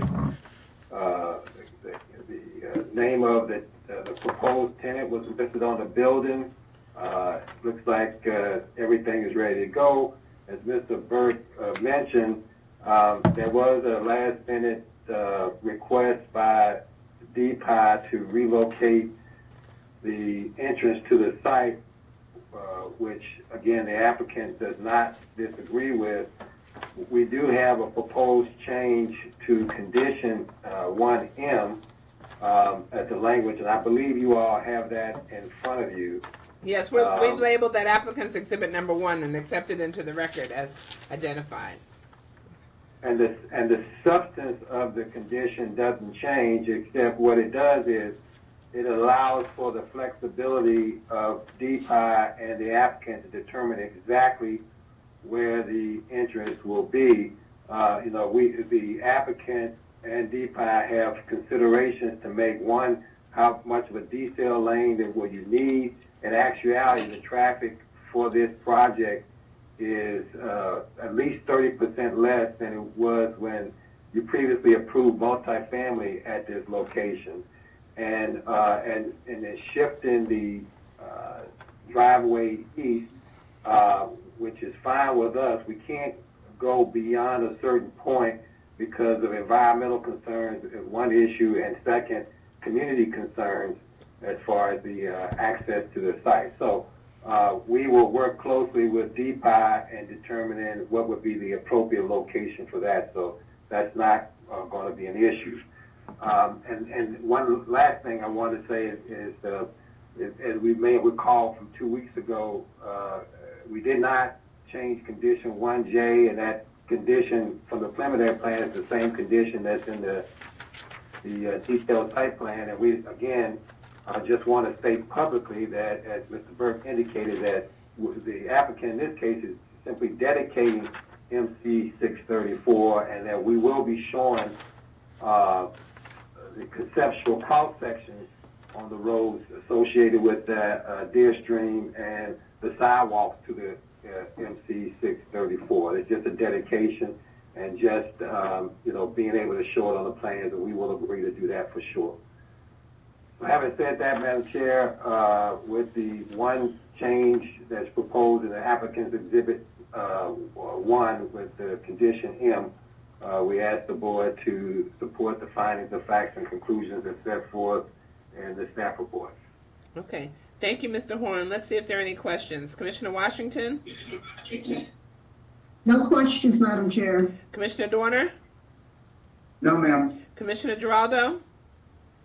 None, Madam Chair. Okay, I have no other speakers signed up other than those, than your experts and part of your team, Mr. Horn. So if there's nothing else to add, or Mr. Burke, if you have nothing else to add, or Mr. Burton, do you have anything else to add?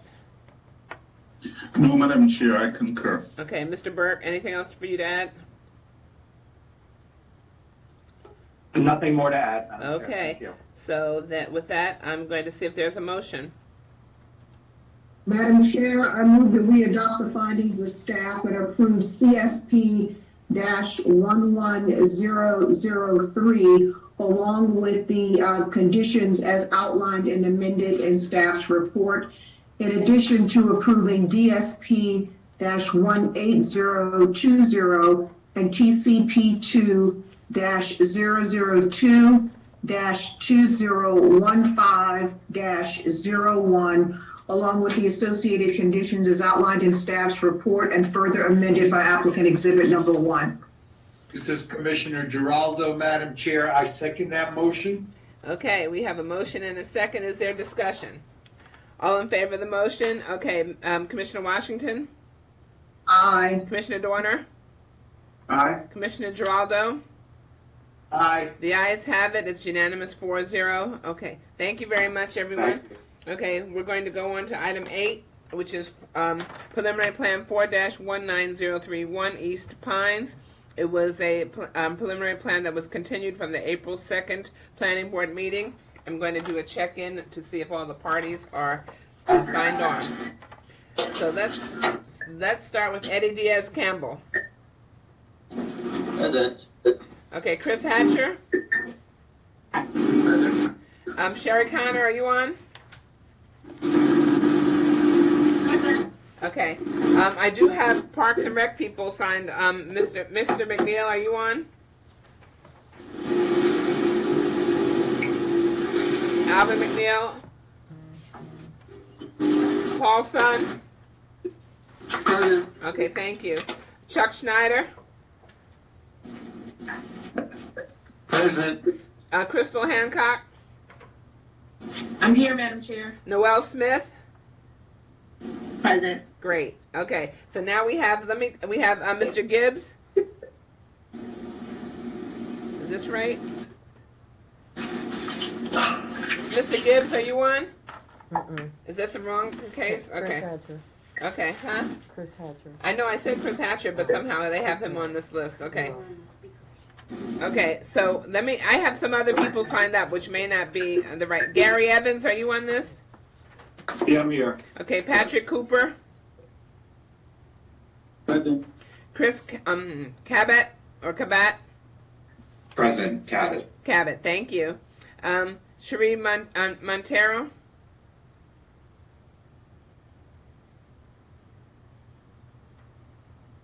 Michael Goodman?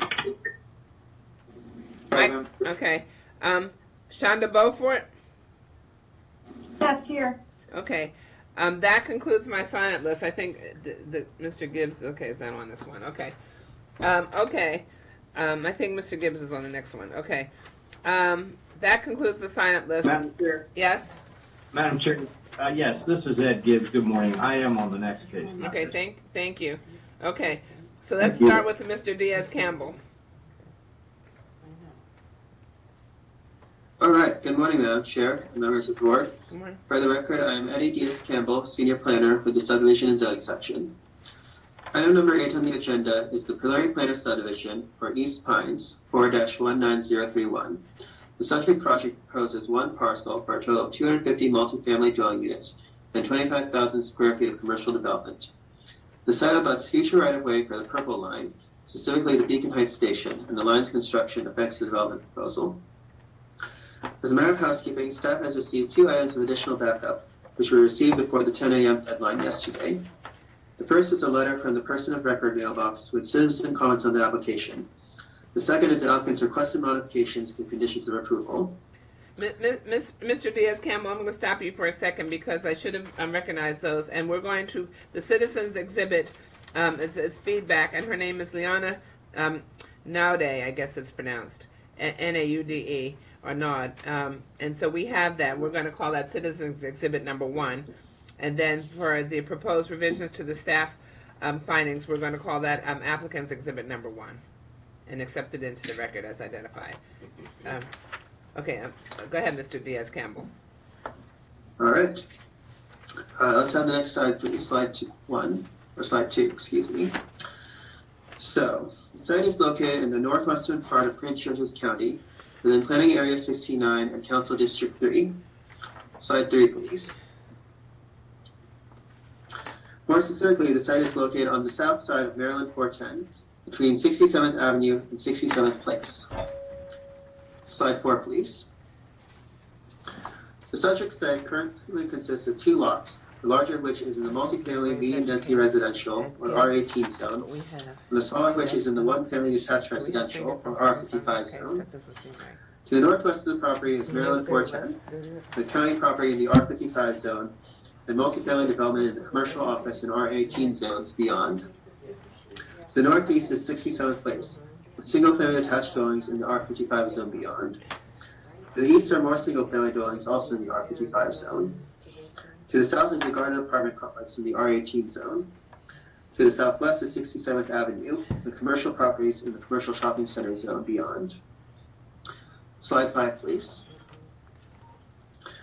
The site map shows that the topography on the site slopes steeply downward from the south towards the north. Slide 6, please. Okay. The aerial photograph shows that the site is currently occupied by a 74-unit garden apartment complex and one single-family detached dwelling. The existing development is to be raised to make way for new development. Slide 7, please. This photo shows another view of the site from an aerial perspective. Slide 8, please. The master plan right-of-way map shows Maryland 410 and the Baltimore-Washington Parkway. Though no master plan right-of-way dedication is occurring with this application, the applicant is conveying land across to the front of the property to the State Highway Administration for Purple Line development, as will be shown on a later slide. The 8 critical intersections determined to be impacted by development are shown by the bullseyes on this slide and are further described in detail in the staff report. It is found that all the critical intersections would continue to function adequately given the proposed development. Slide 9, please. The site is in the Beacon Heights Center and is therefore subject to off-site bicycle and pedestrian adequacy. The applicant has proposed off-site improvements within the conveyance area for Purple Line construction, consisting of sidewalks, staircases, and associated site features, which will serve to connect the proposed development with the Beacon Heights station. This slide shows the proposed improvements as well as the limits of the conveyance area and related easements. It also shows the station itself directly abutting the property. Slide 10, please. The applicant has also proposed off-site improvements on the route along nearby streets, which leads to the Beacon Heights Elementary School. 300 linear feet of sidewalk along the north side of Patterson Street between 67th Avenue and Beacon Light Road are proposed. This map also shows 2 improvements which have been identified as alternatives if either of the 2 primary BPIS improvements cannot be constructed. These alternatives are 300 linear feet of sidewalk along the south side of Patterson Street between Beacon Light Road and 67th Place, and sidewalk widening along 67th Avenue from the subject property to Patterson Street. Slide 11, please. The preliminary plan shows 1 parcel is proposed, outlined in red. The purple line conveyance area is also outlined in red. Adequate public facilities, including water, sewer, fire, rescue, and police facilities, are available to serve the site. The existing public right-of-way is shown in light blue. The right-of-way will be significantly widened due to purple line construction, and so additional future right-of-way areas are shown in dark blue. The blue arrows show the approximate location of the future purple line tracks. As part of the line's construction, 67th Place will be disconnected from Maryland 410 and become a cul-de-sac, as shown outlined in yellow. Access to the site will continue to be from both 67th Place and 67th Avenue. The applicant has requested a variation from Section 24-122A of the subdivision regulations to allow elimination of the public utility easements required along the public rights-of-way. Staff recommends approval of this variation request as set forth in finding 11 of the technical staff report. The site is not subject to the Woodland Conservation Ordinance as it has less than 10,000 square feet of existing woodland and no previously approved tree conservation plans. Therefore, there's no TCP1 associated with this project. Slide 12, please. The site is subject to mandatory parkland dedication requirements. In lieu of dedicating land, the applicant proposes to provide private on-site recreational facilities, including a courtyard, a swimming pool, a rooftop terrace, and a dog park. Staff recommends approval of the on-site facilities. The proposed facilities will be further evaluated at the time of detailed site plan. In addition, the applicant and the Department of Parks and Recreation are pursuing an agreement which would provide limited public access to the proposed dog park. In conclusion, the subdivision and zoning staff recommends that the planning board adopt the findings and approve preliminary plan of subdivision 4-19031 East Pines and variation from section 24-122A, subject to the conditions contained in the technical staff report. The applicant has provided an exhibit with proposed revisions to conditions of approval, to which staff concurs. This concludes staff's presentation. Thank you, Mr. Diaz-Campbell. Let's see if there's any questions for you. Okay, Commissioner Washington? No questions, Madam Chair. Commissioner Giraldo?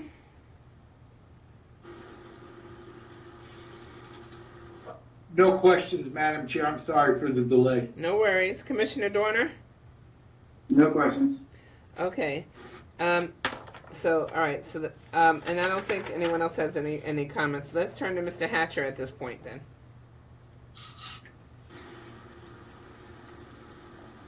Can everyone hear me? Yes. Thank you very much. For the record, my name is Chris Hatcher with Lurcher and Brewer here on behalf of the applicant, ETV Apartments LLC, for this subject application. I'd like to thank planning staff, MTA staff, and everybody associated with the Purple Line. This is, even though it's a subdivision of one parcel, there's a lot of moving parts as we've been coordinating with the Purple Line, so we're just appreciative just for the overall collaboration with this exciting project. As discussed, this is intended to be a vertical mixed-use project that's located along the Beacon Heights Purple Line. The applicant has been coordinating prior to the current pandemic, had a community meeting with the local association coordinated by the county council member, Councilmember Valeros, in which we did hear a lot of comments and questions from the community, but overall it was extremely positive. I think the community is just excited to have some new investment in this area that hasn't had a lot of new investment in quite a while. With that, we have submitted an exhibit into the record reflecting the proposed revision to the staff's conditions. If the board has any questions about that, we're certainly able to respond to those if necessary. That being said, we respectfully request that the planning board adopt the findings of fact and conclusions of law contained in the staff report and the conditions as amended by applicants Exhibit 1, preliminary plan 4-19031, and the associated variation. Certainly here to respond to any questions if you guys have any. Thank you, Mr. Hatcher. And before I turn to the board for questions, we do have the other exhibit from the citizen, Ms. Leona F. Peterson Nod, or Nod, I think it is. And this is a preliminary plan where transportation is a factor. And do you have a copy of this exhibit? Yes, I do have a copy of it in front of me. So you have transportation. Do you have a transportation person on? Yeah, Chris from Wells is on. Okay, so does Chris have a copy of it? Because between Chris... I have not seen the exhibit. Okay, well, all right. And Ms. Hancock, do you have a copy of it? Madam Chair, I don't have one. Okay, well... Is it online? Well, everybody should have the backup for these cases, so we'll see. We'll look into that. Mr. Hunt, I know you're on, so let's make sure everybody has this, but I'm going to read it into the record. Okay, so it was submitted timely. And so it says, it's from, as I said, Ms. Leona F. Peterson Nod. She said that the road and intersection at 67th Avenue and 410 Riverdale Road has too much traffic now. The Purple Line is being built, and this is the one entry exit for thousands of homes. The small parking lot that the current apartments have is already an issue with blocking the right turn lane as well as Riverdale Road. When they are entering, they cannot turn into the parking lot when cars are waiting at the light. If this is developed, 67th must become a no parking on either side and entry to apartments moved. Now, it's different hearing it versus reading it yourself. but I'm going to need someone to be able to comment on that. Madam Chair, Yes? this is Chris Hatcher. I just sent Chris from my team at Wells a copy of the exhibit, but I would like to address that was one of the comments that came up during the community meeting. Okay. And since 67th Avenue is a county road, Mhm. it's actually going to be up to the county to try to implement something along that road to prevent parking. During that meeting, Councilmember Galeros and her chief of staff were present, and they did. My recollection is they did indicate that that was something they were going to explore, not just for this section of the road, but for that entire stretch going back, because there is a lot of construction going on with the purple line along here. Okay. Thank you. And then I may turn to Ms. Hancock also, because when people, we have a new normal where we're participating virtually, and people take the time to submit their comments, and so long as the comments are germane to the particular case. In this particular case, it is a preliminary plan where traffic is a consideration, and that's what this citizen has written about. So that we want to make sure that we try to address the concerns to the extent possible. So, Ms. Hancock, do you have anything to add on that? No, Madam Chair. If it is a county road, the one thing that we can do is coordinate with the Department of Public Works and Transportation as well as DPI about the impacts. But Mr. Hatcher is correct that there are some concerns based on the right-of-way that the Purple Line will be utilizing on the roadway. Okay. All right, and then, so Mr. Cabot, do you think he's got it yet? I have it here, yes. Okay, do you have any comments? Well, I just state that what was mentioned in the staff report, that there is sufficient capacity out there on the roadways in the critical intersections, and that the driveway to the apartments is at the southern edge of our site, so we moved it as far south as of Riverdale Road as possible. Okay. Okay, well, okay. Well, I hope that, I guess Councilmember Galeros will continue to work with Department of Public Works and Transportation and DPI as well. Okay, thank you. Okay, so let's see if there are any questions. Commissioner Washington? No questions. Commissioner Giraldo? I have no questions, Madam Chair. Thank you. Okay, thank you. Commissioner Dorner? No, ma'am. Okay. Okay, so with that, the rest of your folks, Mr. Hatcher, are here for informational purposes only, right? So Correct, ma'am. Okay, and then Paul Sun, I see you signed up for this case. Was there anything you needed to add? No, ma'am. Okay, we are good to go. Is there a motion? Madam Chair, it's Commissioner Washington, and I move that we adopt the findings of staff and approve preliminary plan 4-19031 in variation from section 24-122A, along with the associated conditions as outlined in staff's report and as further revised by applicant exhibit number 1. This is Commissioner Giraldo, Madam Chair, and I second that motion. Okay, we have a motion and a second. Commissioner Washington? Aye. Commissioner Giraldo? Aye. Commissioner Dorner? Aye. Okay, the ayes have it 4-0. Thank you very much, everyone. Okay, I think... Thanks very much, and happy Mother's Day. Thank you. I have to sit here and can't really move, so I think I need a 5 to 10 minutes. Let's take a 5 to 10 minute health break before we go on with the next case. So let's resume by 12:10, okay?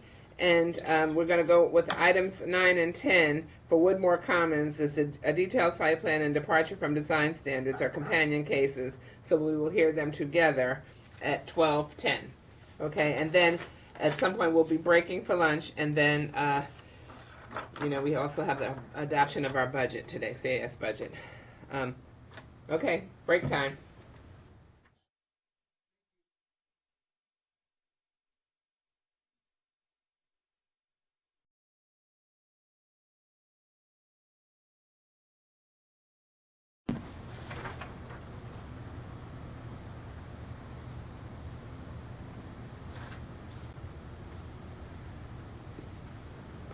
Why are they so far away?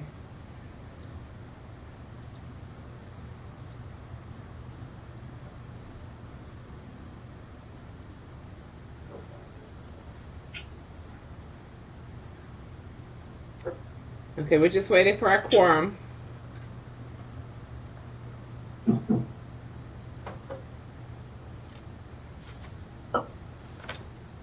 Sure. Okay. Who was that? Okay, Commissioner Dorner. Okay, wonderful.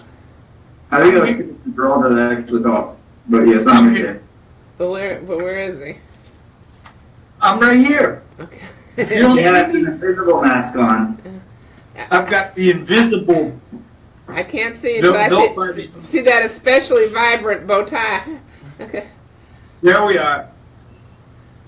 I still can't see it. Oh, there you go. Yeah. Okay, yeah, no, we're good. We're good. There we go. Okay, so we have our commissioners. I'm going to check and make sure that everyone that we need is back. Okay. So, okay, the planning board is back in session.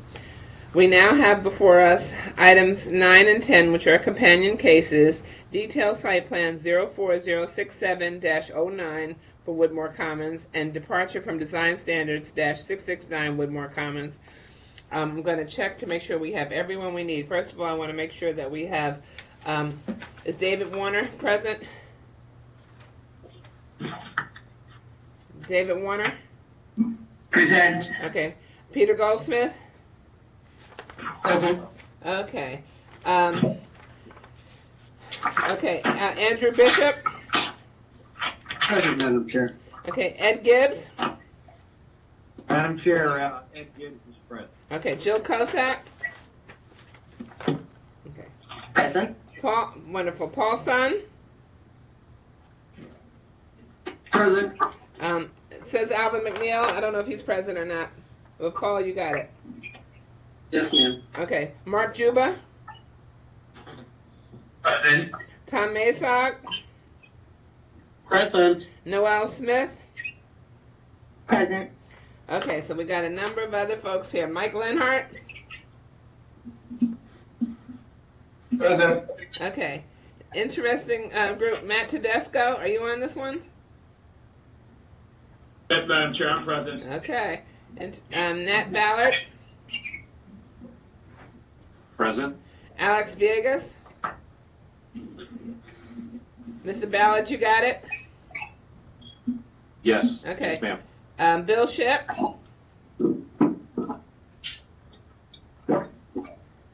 Bill Shipp?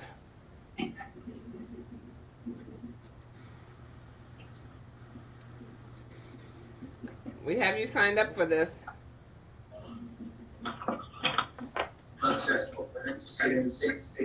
Present, Madam Chair. Okay, Bill Shipp, you're present. Okay, great. Tracy Benjamin?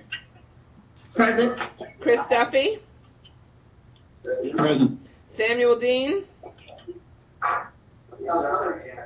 Present. Okay, Mr. Dean. LaRae Benton? Yes. Dantzler Richland? I'm here. Okay. I think that's all I had for my sign-up list. Okay. Okay. So if everyone can mute your phones, and we're going to try to get done also before we break for lunch. Otherwise, we have to resume. So I'm going to start with Mr. Bishop. All right, can you hear me, Madam Chair? We can indeed. Wonderful. Good afternoon, Madam Chair, members of the Planning Board. Oh. For the record, Andrew Bishop. You know what? I'm sorry, Mr. Bishop. I meant to tell you we have a whole host of exhibits here. Are you going to go through them, or do you need me to go through them?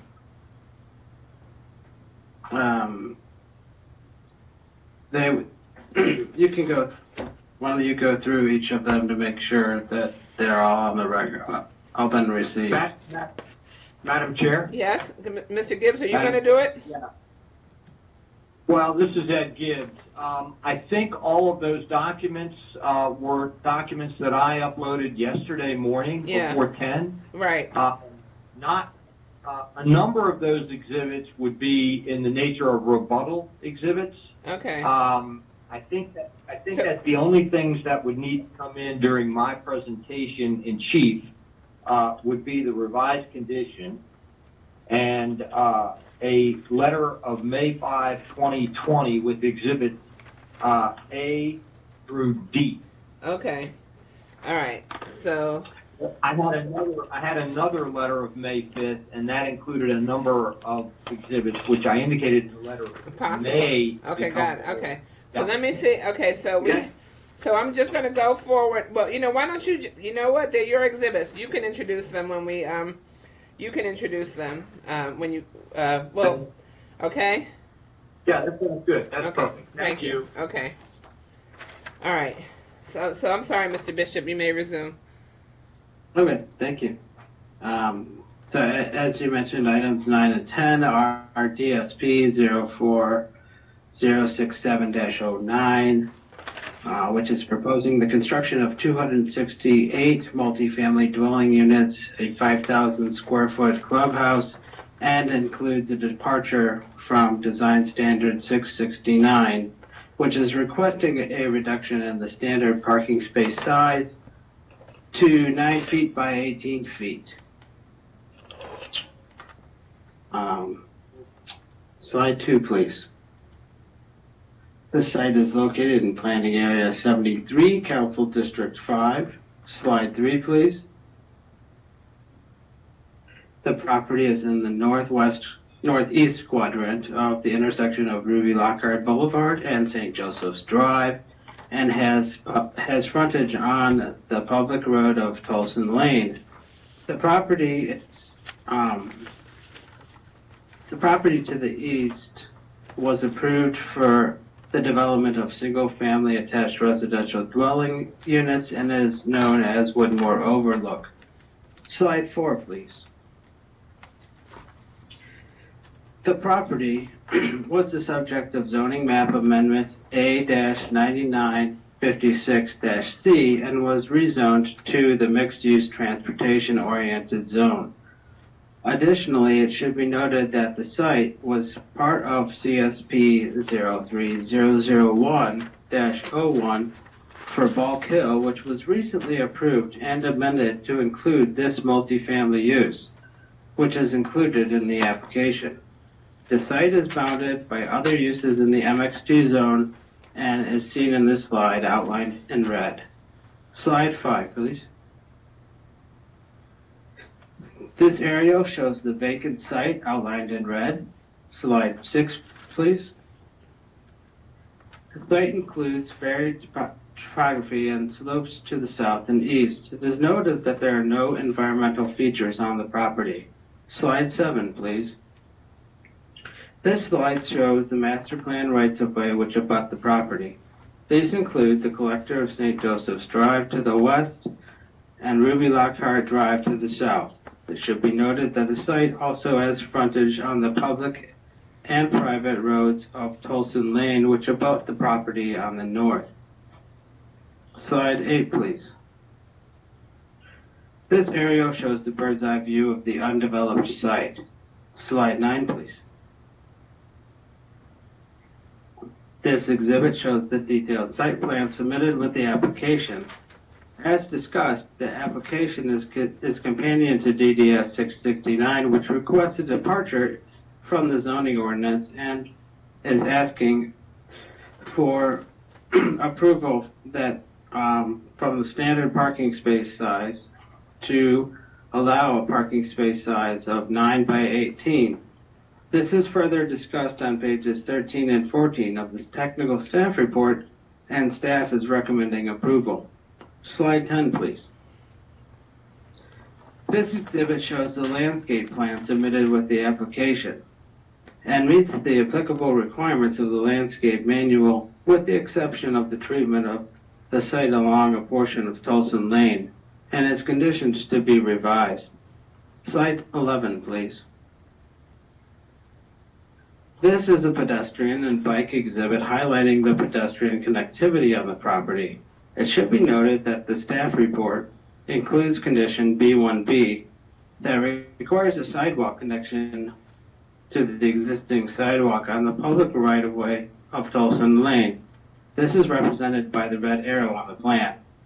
The applicant will be proposing to remove this condition, and staff is not in agreement.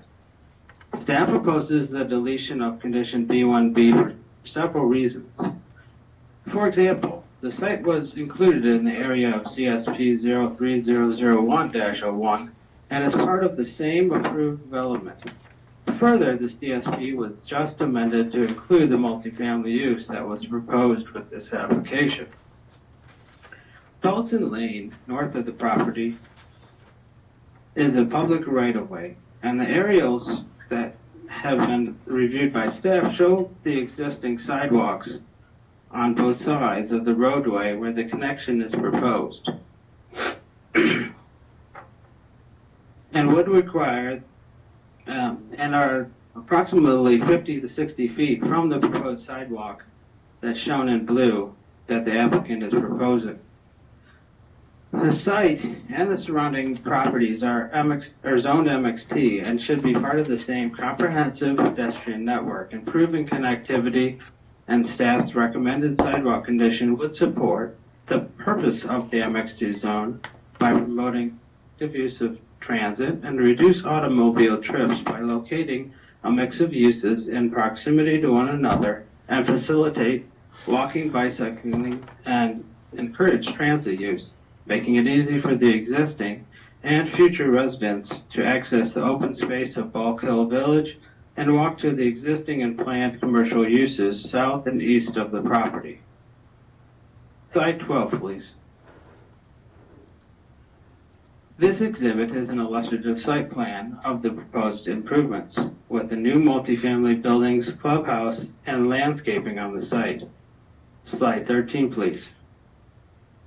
The architectural elevations show the architectural character of the proposed buildings. Slide 14, please.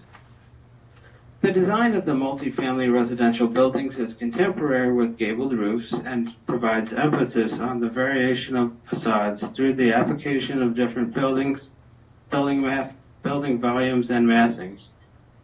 Slide 15, please. The exterior of the building is predominantly finished with high-quality building materials such as metal, glass, fiber, cement panels, and accents of brick and composite wood on the lower levels, and staff recommends approval. Slide 16, please. This exhibit shows the details of the proposed signage on the property and includes some accents matching some of the materials used in the building. Slide 17, please. This perspective rendering shows an illustrative of the applicant's vision for the final development of the site. In conclusion, the Urban Design Section recommends the Planning Board adopt the findings of this report and approve detailed site plan DSP 04067-09, DDS 669, and TCP 2 0-82-05-05 for Woodmore Commons, subject to the conditions found in the staff report. This concludes staff's presentation. Thank you. Thank you, Mr. Bishop. Let's see if there's any questions. I'm going to start with let's start with Commissioner Dorner first. No questions. Commissioner Giraldo. What was the, or what is the applicant's reason for wanting, not wanting to put the sidewalk? Well, I'll let Mr. Gibbs. I think they should answer that question when they present. Thank you. Okay. But are there any questions of Mr. Bishop? No. No other questions. Thank you. Okay. Commissioner Washington. No questions. Okay. Okay. So, Mr. Gibbs. Good morning. Good afternoon at this point. Chair Hewlett, members of the board, Edward Gibbs, an attorney with Gibbs and Haller with our offices located in Largo and actually directly across Route 202 from this site. I'm here today representing Bulk Hill Ventures, LLC, And that is an entity which has been formed by the principals of Petrie Richardson Ventures. And of course, Petrie Richardson was and is the master commercial developer for Woodmore Town Center at Glen Arden, which of course is just across St. Joseph's Drive from the subject property. I have signed up today Chris Duffy, who is a principal with both of these entities, and he's going to be available for any questions. There is an extensive sign-up sheet, and let me just explain that a bit. The property that Bulk Hill Ventures has under contract consists of two parcels, both between 9.5 and 10 acres each. They're known as Parcel 1 and Parcel 2, and they're the subject of recorded plats of subdivision, which have been on record for many years. The subject application has Parcel 1 as its subject matter, and it's located in the northeast quadrant of the intersection of St. Joseph's Drive and Ruby Lockhart Boulevard. This particular site plan, while it covers the entirety of Parcel 1, really the improvements are only going to be on a part of Parcel 1. Parcel 1 and Parcel 2 have both been the subject of a recently approved preliminary subdivision plan by you. And Parcel 1 will ultimately consist of two lots. They're called Parcel 10 and Parcel 11. And Parcel 2, which is out on 202, will consist of 7 individual lots and will be the primary commercial component of this development, which is known as Woodmore Commons. So the developer and builder of these multifamily units will be a limited liability company which has been created by Varsity Investment Group. Varsity is a nationally known and recognized quality developer, builder, and owner of multifamily units. They have two projects already in Prince George's County. One is the student multifamily housing project, very successful and extremely attractive on US 1 next to the University of Maryland. It's called the Varsity.